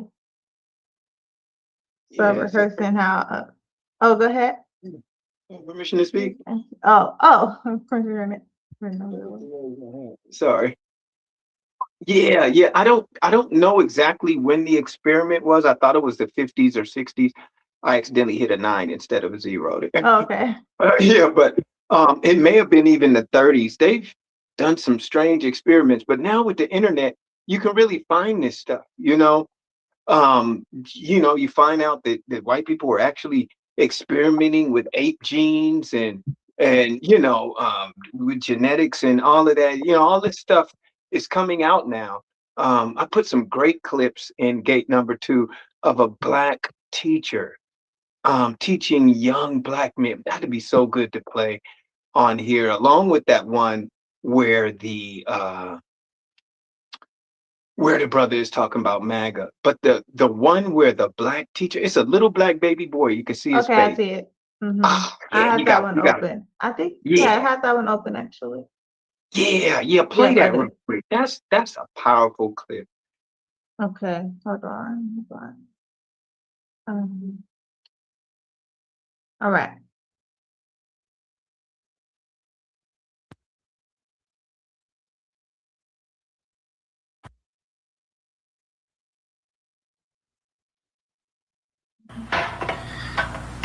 What is your nationality? My nationality is Afro-American. What is freedom? Freedom is Black power. What is Black power? Black power is... Do you know what Black power is? No. Well, then you should never make any statements if you don't know what they mean. I'm sorry, I don't know. All right. How old are you, young man? I am 4 years old. You're not 4, Aaron. Now you tell me your right age. How old are you? How old are you? I am 4 years old. Are you sure you're 4? Yes. You're gonna let me turn you around and tell you you're some other age? You're 6 years old, Eric. No. I can't hear you, Eric. No. Are you being frightened by me? No. I'm a teacher. I said you're 6. I am 4 years old. All right, then. You stand up for it, then. You shouldn't be weak. You stand up and say it. You ought to scream it in my face if I try to tell you different, right? Yes. Have a seat. Stand up, young man. Are you a Negro, Travis? No. Are you a flunky, Travis? No. What are you? I am Black and beautiful. And what else are you? Are you a boy? No. What are you? I'm a man. What kind of man? black and beautiful Well, man. what kind? Are you an old man or a young man? Young man. You young man, you come here. You're a Negro. No. I am your teacher. You are a Negro. No. Suppose I threatened to beat you. What would you say? Aren't you a Negro now? No. What are you? I'm black and beautiful. What is your nationality? My nationality is Afro-American. Suppose I had some money in my pocket. Suppose I gave you $1 to say that you're an American Negro. This is money now. Money talks. Money talks. This dollar. And if you don't say it, you don't get it. You're an American Negro, aren't you? No. You won't have any money. You know you need money, don't you? Yeah. You need money to live, don't you? Yeah. All right. All you have to say, Leon, is that you're an American Negro. Aren't you an American Negro? Are you an American Negro? No. What are you? I'm black and beautiful. What's your nationality? My nationality is Afro-American. Very good, man. Keep it up. Go sit down. You had to think about that a minute, didn't you? Yeah. All right. All right, everybody. What is your nationality? My nationality is Afro-American. Yeah, that's a great clip. Yeah, I love that. Even though, we say we're Asiatic black man and woman, black and beautiful is just as good. Afro-American, yeah, if there was such thing. But, it's just so beautiful to see the children being educated from the foundation like that is going to be key. That's why we need a new educational paradigm that teaches unity, teaches us how to overcome these tactics, because those methods that teacher was impressing upon those children are what our people face. And that's why we have so many Uncle Tom Negroes. It's not their fault. The education system breeds this. And it's good. They're kicking us out their schools. Good, kick us out your hospitals. You ain't never had no good intention for us. There's some good white doctors out there, but y'all come on over, because we gonna open our home. And this is that day and time. So Jalu. Good job. Yeah, and that's why they don't want schools like this anymore. They dismantled every system for us to have schools like this. And because they don't want us, if we were left to our own, like Brother Shabbat said the other week, when you leave us alone, we thrive. And it's the opposite for some other communities. Yeah. And so they interfere. There's a school, I think it's a high school in a predominantly Black community that outperforms. It's basically a Black high school, predominantly Black teachers, predominantly Black students, and the school outperformed every school in the state. I forget what school that is. And it's in a small town, in one of those middle states that you rarely hear about, like Mississippi or something, Tennessee, one of those states that don't get a lot of press. But a high school there with mostly Black teachers outperformed, and I think even currently they're still running. But there's just we know that this is very much needed, and it's very important, especially for the youth. People underestimate how you have to teach these things, because of course you don't know what you don't know. So if you're only raised up as an American, then yeah, that's all that you are. You don't know anything else. Right. And so it's so beautiful to establish these type of learning systems so that we can expose our children to the truth. If they want to get rid of teaching slavery, that's not going to do nothing but negatively impact their children. But our children are going to continue to have these teachings because it's important. Someone has their hand up. My screen is tripping. Okay, yes, and subscribe. Yes, the other clip, if you get it, of the guy. Oh yeah, I have that one at the city council meeting. Yeah. Because it Um, ties in to what Brother Shabbat was saying about rezoning and redistricting.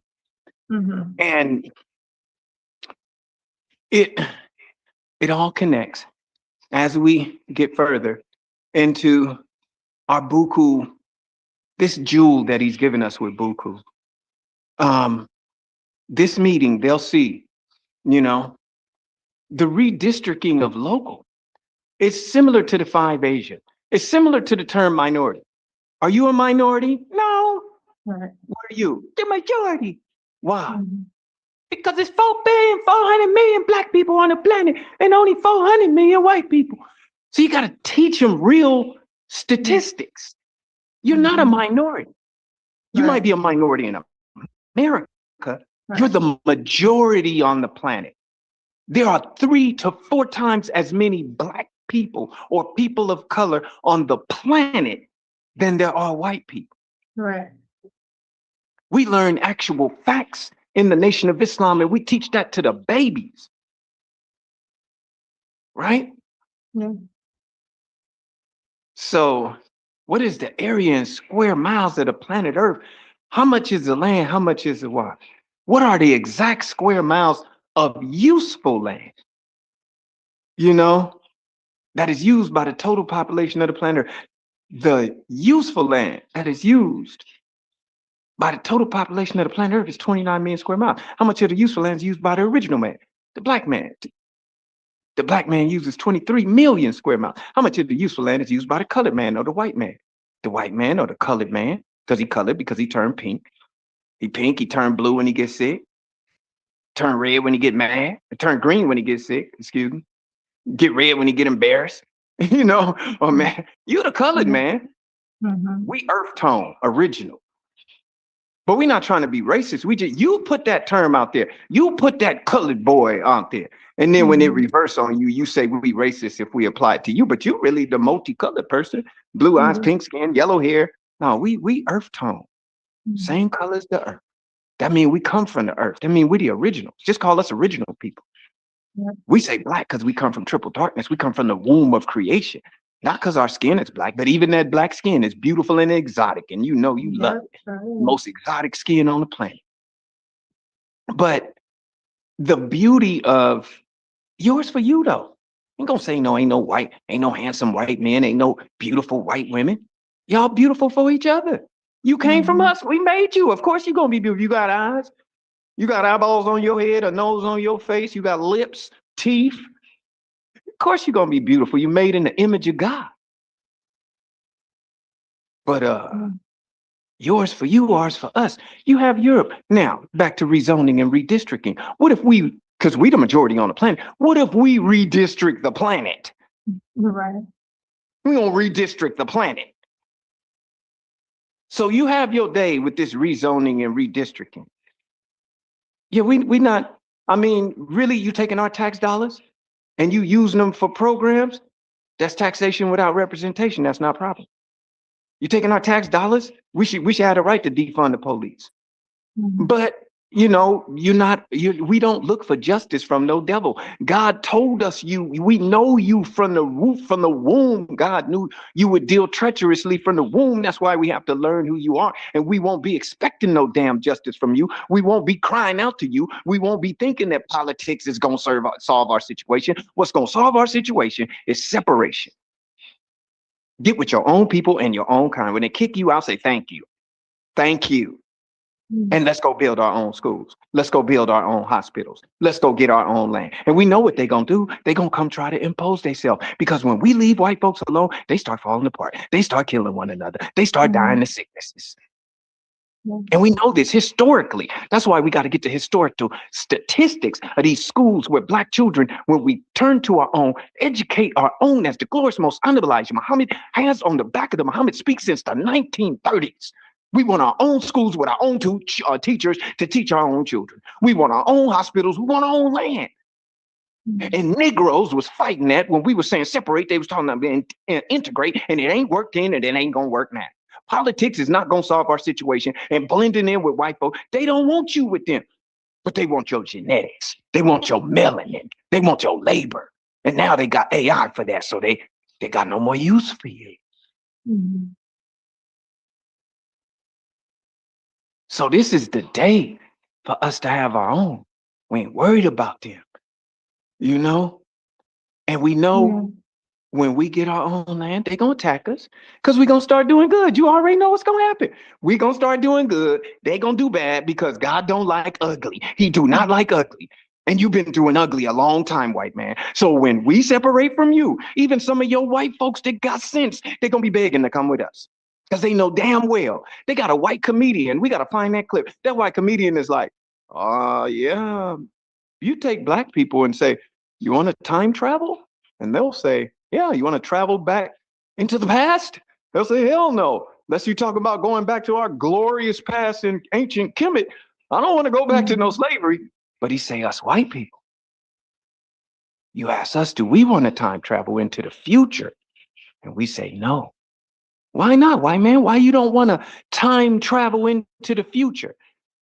Because we know we got a punishment coming for all the evil that we've done. See, they know it.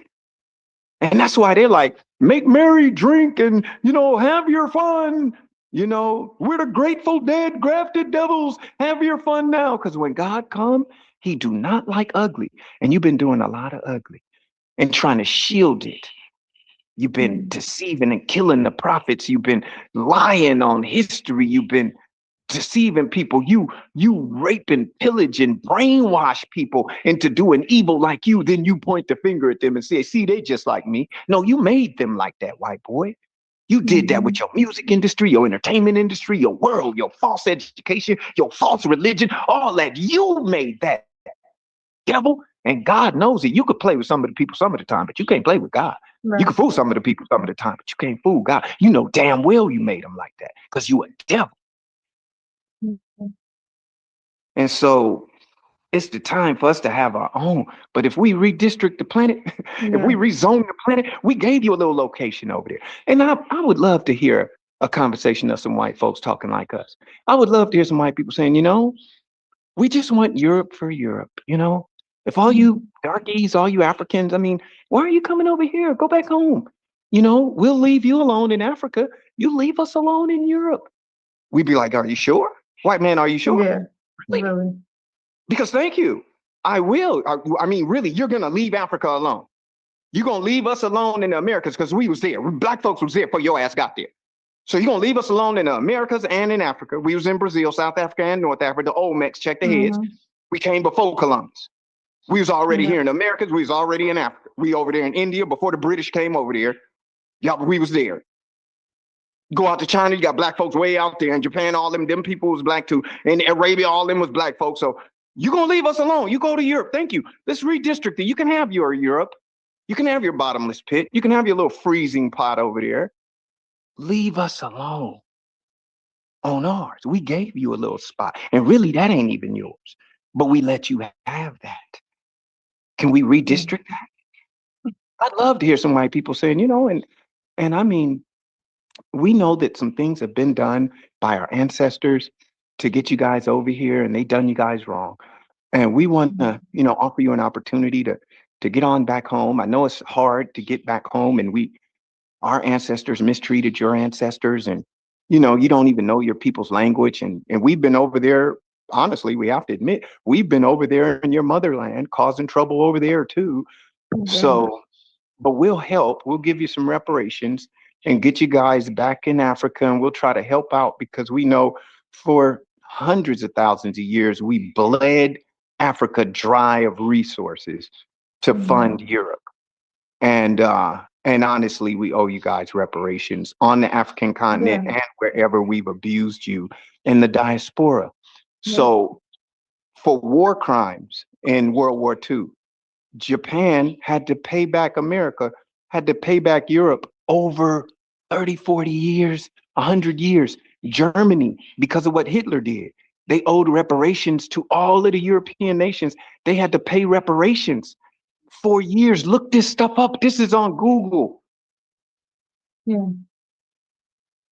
So white people, it is not beyond reality for you to pay reparations for what you've done, acknowledge what you've done, and then go on to Europe. And you know what? If you did right like that, if you had a good white leader who led your white people to think like that, who's re-educated, like that teacher that Sister Francine spoke about, who said, we have to do away with some of these school books that are still promoting these old colonial ideas.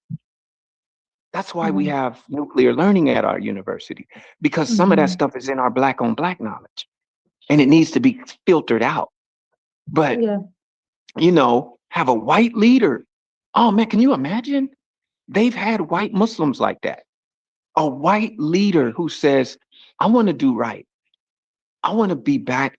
God says, I'm going to give 70 years for the people of earth to make reconciliation.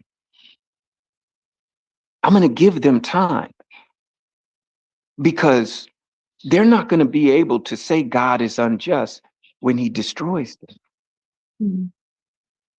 I'm giving you time, but you just keep thinking up more and more diabolical plots. You keep on trying to trick God. You keep on trying to trick the people.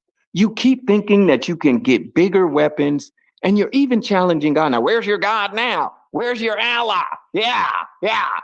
America, we're winning. Yeah. They say that against tornadoes. Yeah, you missed me, Hugo.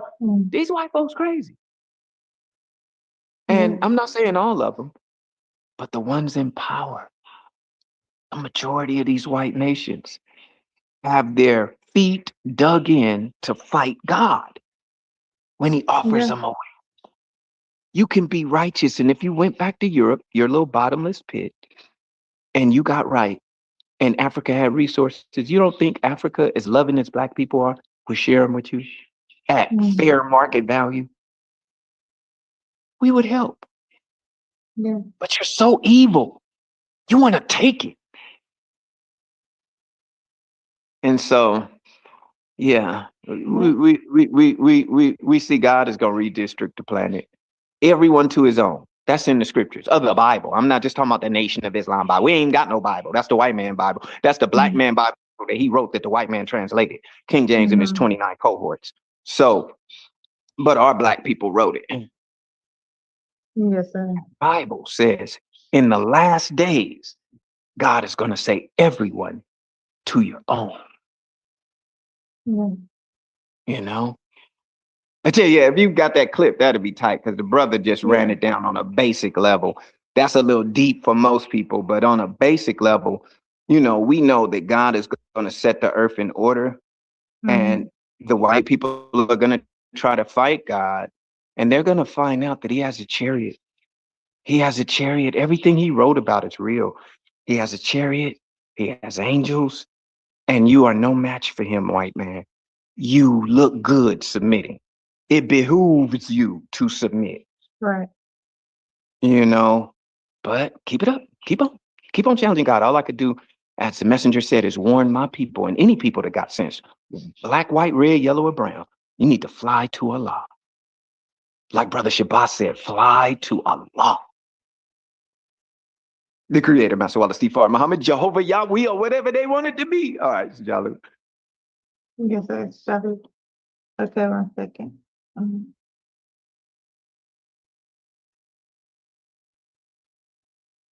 Out in my mind that the map's gonna pass. If y'all can give us less than 0 seats, you would do it. Y'all do this under the orders of somebody that said the Civil Rights Act was harmful to white people, that it caused reverse racism. RFK said that black children are overfilled on antidepressants and that they need to be reparented on different forms, all of them. Pete Hegseth constantly brings Doug Wilson to the Pentagon to give a prayer service. Doug Wilson is the same pastor that said that slave owners were on strong spiritual ground. I don't have no belief in no morality on anybody that followed Donald Trump. If you wasn't with this map, you wouldn't be underneath this president. You wouldn't be in your party. You would stand up, you would stand against it, you would speak out about it. So as far as I'm concerned, if you here as one of these Trump Republicans, you already showed us who you are. You showed us what you want to do. And I believe the country as a whole is rebuking your party. Y'all are in a death spiral. That's why y'all have to redistrict. That's why y'all have to cheat. That's why Trump got to go to Texas and say he entitled to 5 more seats. It's because y'all know what y'all doing is abhorrent. We letting our people die in Iran based on false pretense that Tulsi Gabbard and Joe Kent say it ain't real. Y'all okay with all that. So I'm positive y'all gonna be okay with the maps. But the beautiful thing is, the children that y'all have made and the people that's younger than y'all don't support none of this racism that y'all want. The MAGA party is the last breath of the Confederacy, and I'll be happy to see millennials and Gen Z bury y'all. There will be no more of your party. The midterms gonna come, y'all gonna get wiped out. Trump gonna get dragged out of the White House, and I'm gonna love every second of it. Because y'all loved every second of the suffering that he caused to everybody in this country and worldwide. We starve in Cuba. We bomb Nigeria. We holding Zimbabwe and Zambia hostage for their minerals. We don't want to give them aid support. The pro-lifers that say all life is special, y'all letting kids die of AIDS. What part of your Bible say that? Point out the scripture. I think everybody would love to see it. And we would love to see y'all in the midterms. I have no doubt. Yeah. Yeah. And he has a few clips where, the responses to him are just immature and he just laughs at them. But it's always great to see a young brother standing up against, these policies. And even if he truly has faith in the American political system or the future of it, we can see that he's a fighter. And we know that we have that. We just need it for our community, for our policies. We can establish our own. Yeah, he got that Ansel Muhammad spirit. You could hear it. It's just he got that BUCU spirit. He just need a little bit of understanding that, man, the politics thing, it ain't gonna work yesterday, today, and tomorrow. It don't matter whether they're Republicans or Democrats. They done did us in one way or the other. Remember, Republicans are the only ones that voted for raping Africa of minerals, bro. You better check that. But he got that spirit. He just need a little nudge. Yeah. Yeah. And historically, Black people have always voted for the party that seems to be more tolerable of Black people.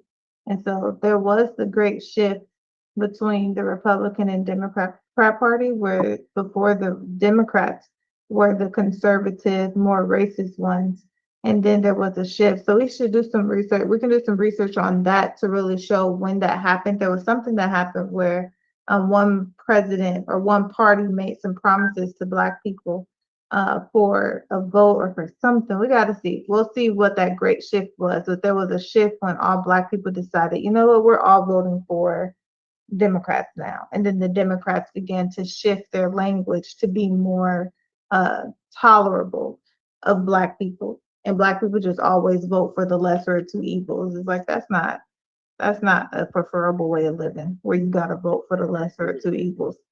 I should be able to decide who is best for the country that I live in, and not, which one gonna do us better. They may be racist, but at least they don't want us. That's not the way to do it. That's miserable. So yes, you all right. Yeah. Yes, Brother Shabbat.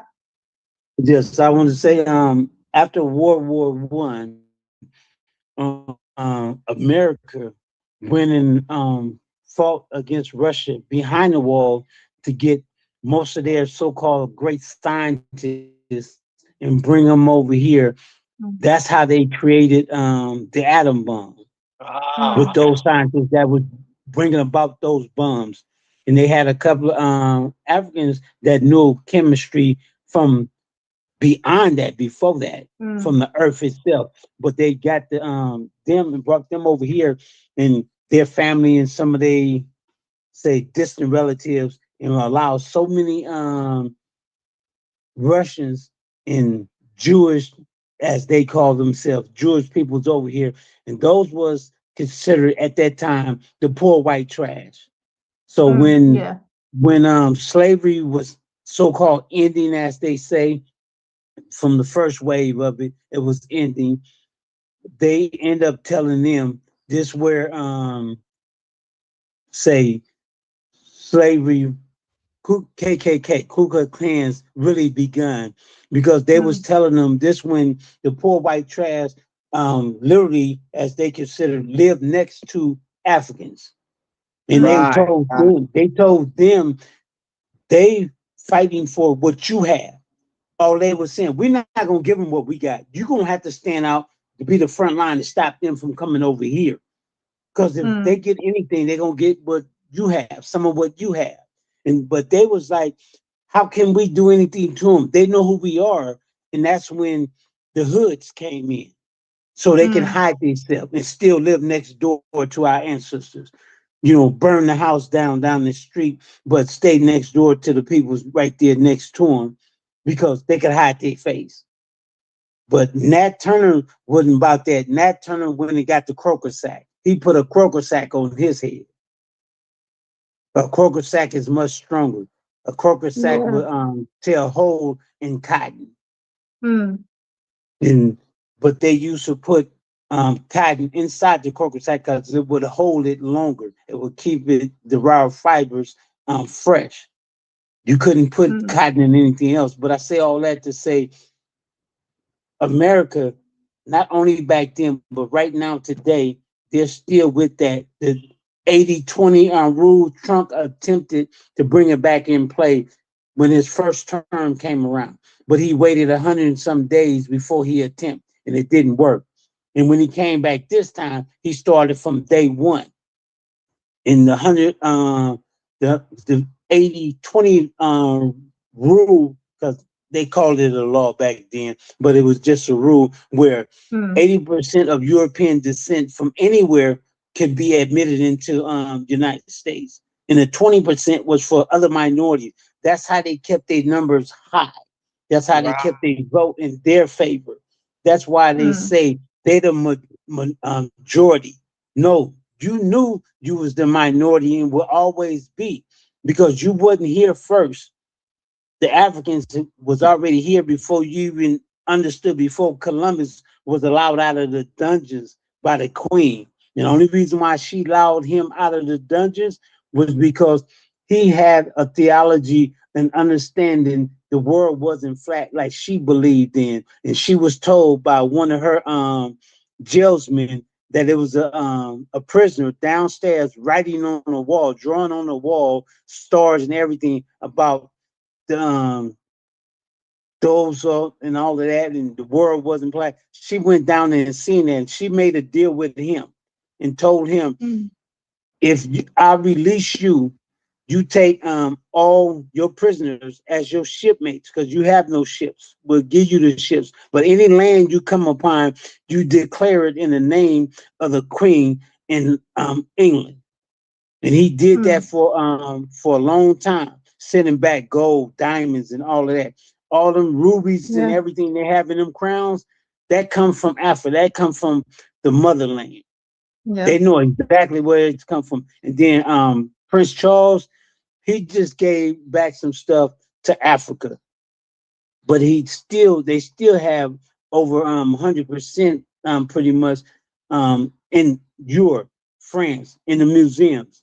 Britain is saying they're not going to give it back because they discovered it. How you discover something that belongs to someone that was already there? You didn't discover anything. You utilized it, and then you said it was bad, but you put it in your museum and put a value on it, and then charge other people to come see it. But you stole it. Yeah. And they still doing the same thing now. They stole our heritage, and now they still attempting to steal our future. If we don't stop that, our babies is going to continue to be under their thumb. And the only way we're going to be change that, I feel, is take our kids out of K through 12. Because when K through 12 was created, it was created because the war said, I'm building a nation of employees, not a nation of thinkers. Right. Okay. But when we was teaching ourselves, we was being taught to think for yourself, to learn, to follow, to be strong, not be under someone else's thumb. Like I mentioned once before that you reiterated on, leave us alone, we thrive. Yep. And you know that. We can Mhm. point out so many different communities where Africans succeeded after you took everything from us and Yeah. said you're gonna have to do it on your own. And when we did, you was mad because you couldn't. Yep. So you bummed. You allow by the government allowing bums and tarnish be dropped on different parts of our towns, for our Yeah. towns in grave cemeteries to be buried underwater. They boating on different parts of our ancestors right now down south, Alabama, Mississippi. They got different towns where literally underground, under the ocean, not the ocean, excuse me, under these lakes, where they say they needed a national park. Well, why you didn't build a national park on your own land? Right. You took from the peoples that was outdoing you. That's just like the Africans that went to Florida after being chased. They went into the swamps and survived and thrived, and they couldn't never find them. Then they eventually made a treaty with them because they was losing so many soldiers, sending them up in there. Mm. And I believe we must. It's not should we, can we must stop bowing to them. We need to stop making treaties with them. No, you do yours over there and we do ours here. If you cross this border, this is what's going to happen. Just like you say, anybody else cross your borders, what happened? You don't make treaties with them. You kill them, you destroy them. So why you shouldn't get the same in return when you cross other people's borders? Mm. Yeah. Like you haven't gave back to the motherland, America, Russia, Germany, Britain, Sweden. They literally set and carved up the motherland amongst themselves. They knew what they Yeah. was doing. They know what they're still doing.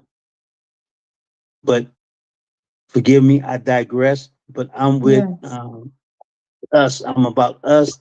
I don't Yep. care. I know we have people's on the live stream. I pray that they understand exactly how we see it, what we're doing, what we're thriving for. We're Yeah. not anti-white. We just pro-black. Yeah. That's right. Okay, and a lot of individuals, especially in the music industry, because it was so inclined to be misused, the N word. If they really Mhm. knew what the true meaning of the N word, they would not call us that themselves. Because Yeah. truthfully, if you look back, the N word mean king.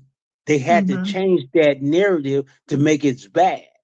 And that's how Yeah. they switched it. They changed the ending of it. But it don't mean that. It mean king. Yeah. I don't That's right. accept being called that from anyone that No. don't know that. But if you know it, I'm Right. accepting and returning to my brother. That's why Mhm. you see most 5%ers and most Muslim brothers that know the meaning call each other king. Yeah. And accepting that, on top of that, accept our sisters as our queens, because without them, there's no us. That's right. And pretty much vice versa, we thrive together. And they Yep. know if they take the queen from us or turn her against us and Mhm. do what they want with them, then they're going to be the better man. Your man can't even Yeah. take care of you. We're going to help take care of you. That's what the government of the United States did. You Yeah. can't have this black man in your house. He Yeah. don't have a job, Mhm. but we're going to give you these checks to help take care of your kids. Yeah. Now it's so prolific right now. You have young sisters off the top of their head is saying, I don't need no man. Mhm. How can you not need a man when the creator said, I put him for you and you for him? That's right. You Yeah. saying that he made a mistake? Right. Anyway, I'm gonna get a mic back to you, please. Yeah. Yes. Thank you, Brother Shabbat. Yeah, those diabolical plots, they were effective, but you just wouldn't even think of that. Like, who thinks of something like that? to disenfranchise a community in the long term. Like they just sit down and put their brains together for what's the best way that we can disenfranchise these people for as long as possible. It's outrageous behavior. Like that's not normal behavior. That is not normal. And the way that this world is, yeah, yeah. They will make you believe that, hey, war happens. Listen, in war people die. Like, no, we don't have to accept war on the planet. It just happens, okay? Children die, women die, people die, and it's just the process. We don't have to accept that. That doesn't have to just be the case Yes, across the the beast planet. created war. The beast created Right. war. Way before they start coming to us, they did it to themselves. Yeah. They call them barbarics then. Mm-hmm. They have and still do kill more of their own peoples than any other race. They just don't point it out. They just point out everybody else. Not at all. Yeah. You can see little pieces of it when you look at true crime. They have endless cases, and those endless cases are white. They have endless cases of just how much crime happens in their community. I mean, the serial killers are outrageously white, and they made a sport of attacking and killing their women. Like it's just something that plagues their community. But of course, they want to make our community look negative, make their community look shining and positive, and like the moral authority of the world.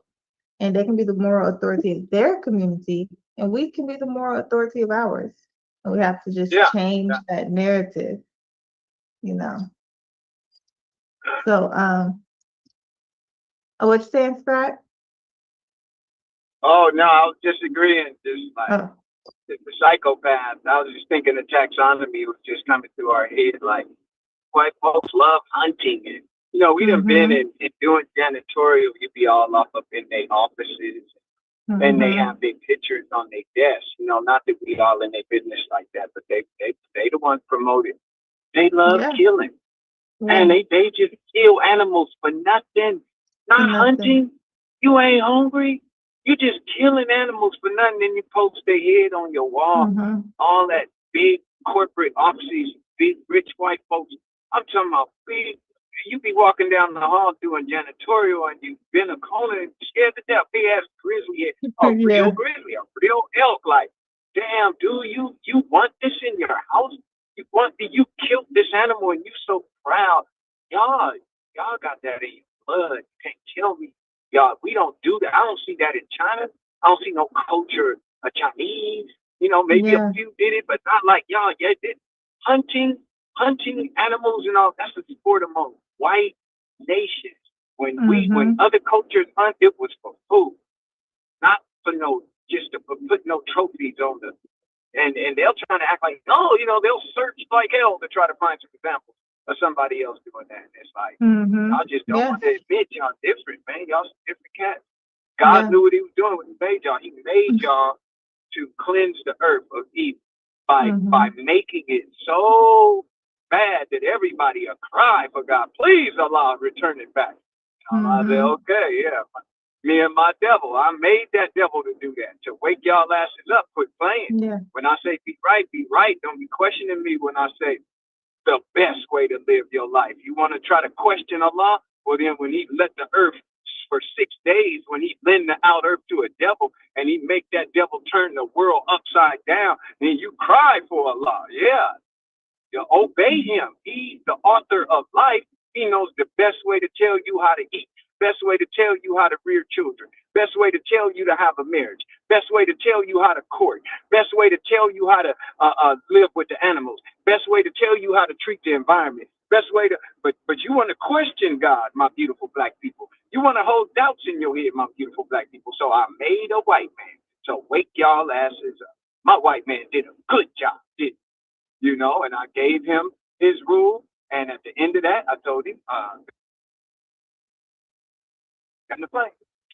Did a good job to help black people so you can feel proud as you came from black people, you return to the fiery ashes of the earth to help fertilize some new growth. But you got to get your ass in the flames when them 6 days is over, okay? And the white folks agreed, okay, give us our 6 days rule. And then when the end of that comes, they're like, well, shit, we might be powerful enough to fight God. Let's try to fight him and extend our rule. And that's not going to work. But okay, stop. Yes, sir. Sajalu. Good teaching.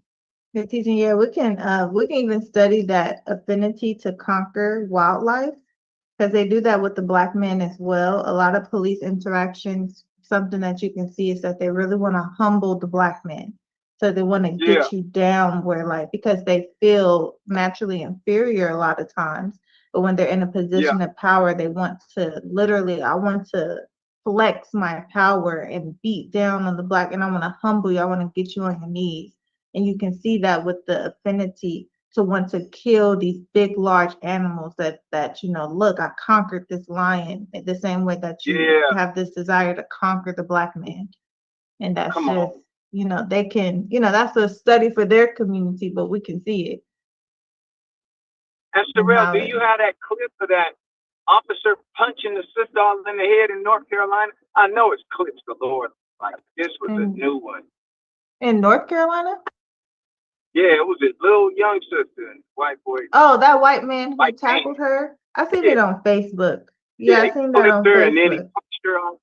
Yeah, he kept punching, and a black officer came, and the black officer was like, okay, I got it. And he kept reaching over the black man to punch her. Yeah, but the black man, first he's reaching to stop the white man from punching her, but then if you look, he's grabbing the sister. Yeah. It looked like he's stopping, you know what I'm saying? So the white boy could get clear blows on him. Like, Uncle Tom, bro, if you really trying to stop him, you know what I'm saying? Push him over. If you want to play it off, dive on the sister. Dive on her where you got to take some of them blows in the back of your head. Dive on her. I got her, and dive on her and just clutch her. I got you. Yeah. He gonna have to punch through me to punch you, but I can't get fired. I can't just, you know what I'm saying, bang on him like that. But I'm gonna be slick about it. I'm just gonna dive on you, and I'm just gonna clutch you up under me.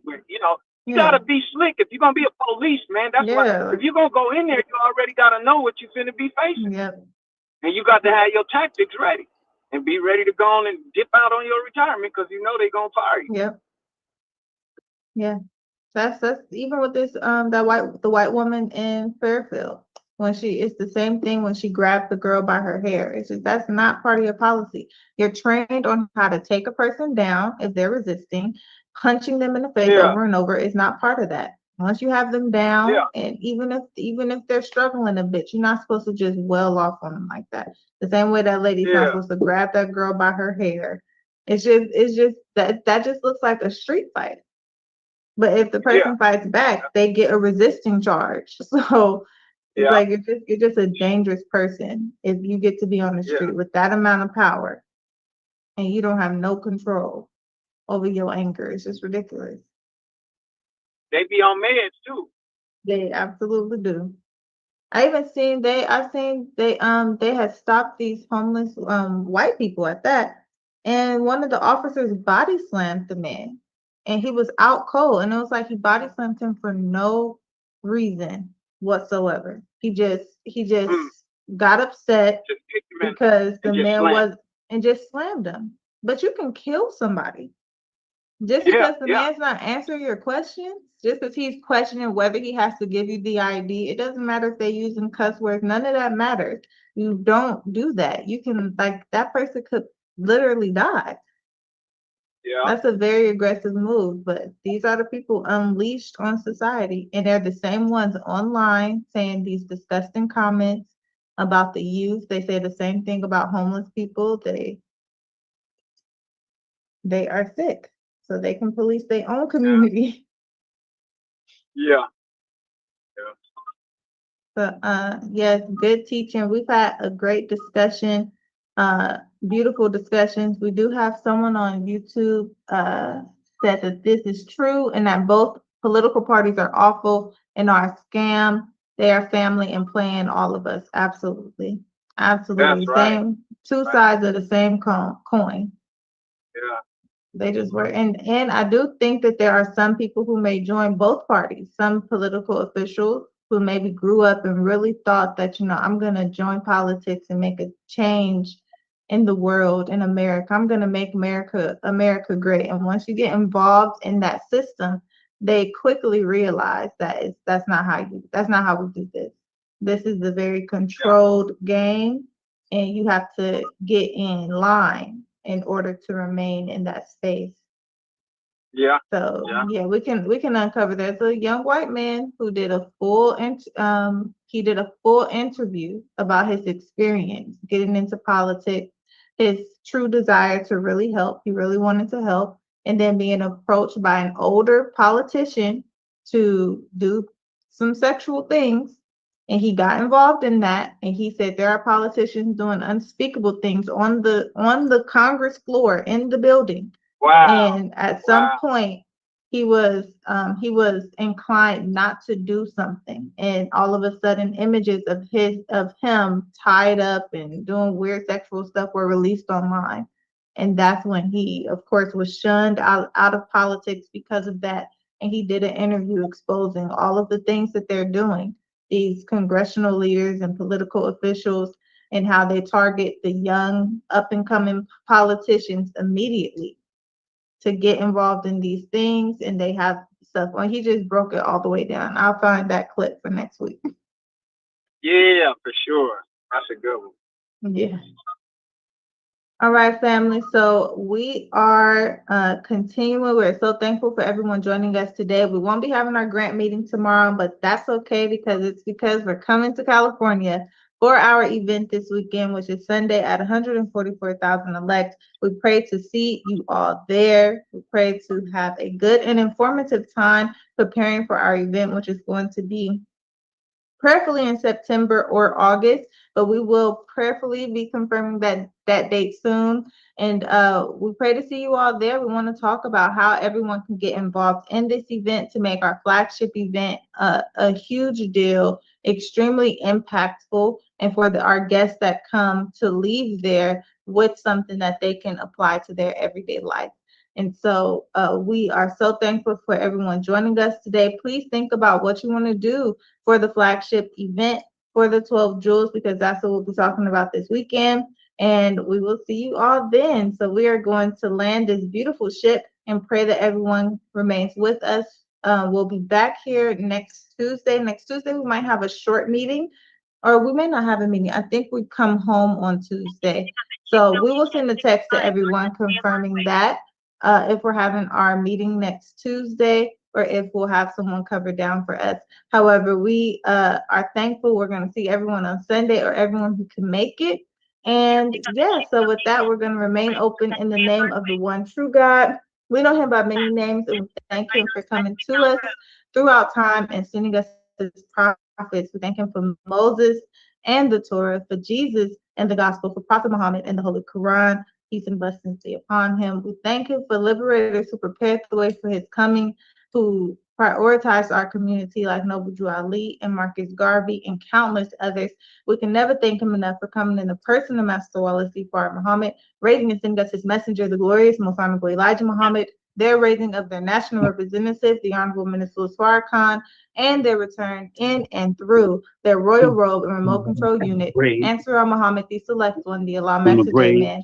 And we are thankful for this program of BUCU and for all of our powerful members and everything you all bring to the table, and your brilliance and what you have to offer to the community is something that cannot even be bought. And so we will see everyone this Sunday. And with that, we'll say, Sajadalahu, Assalamu alaikum, peace, Black love, and Black unity. Ashe.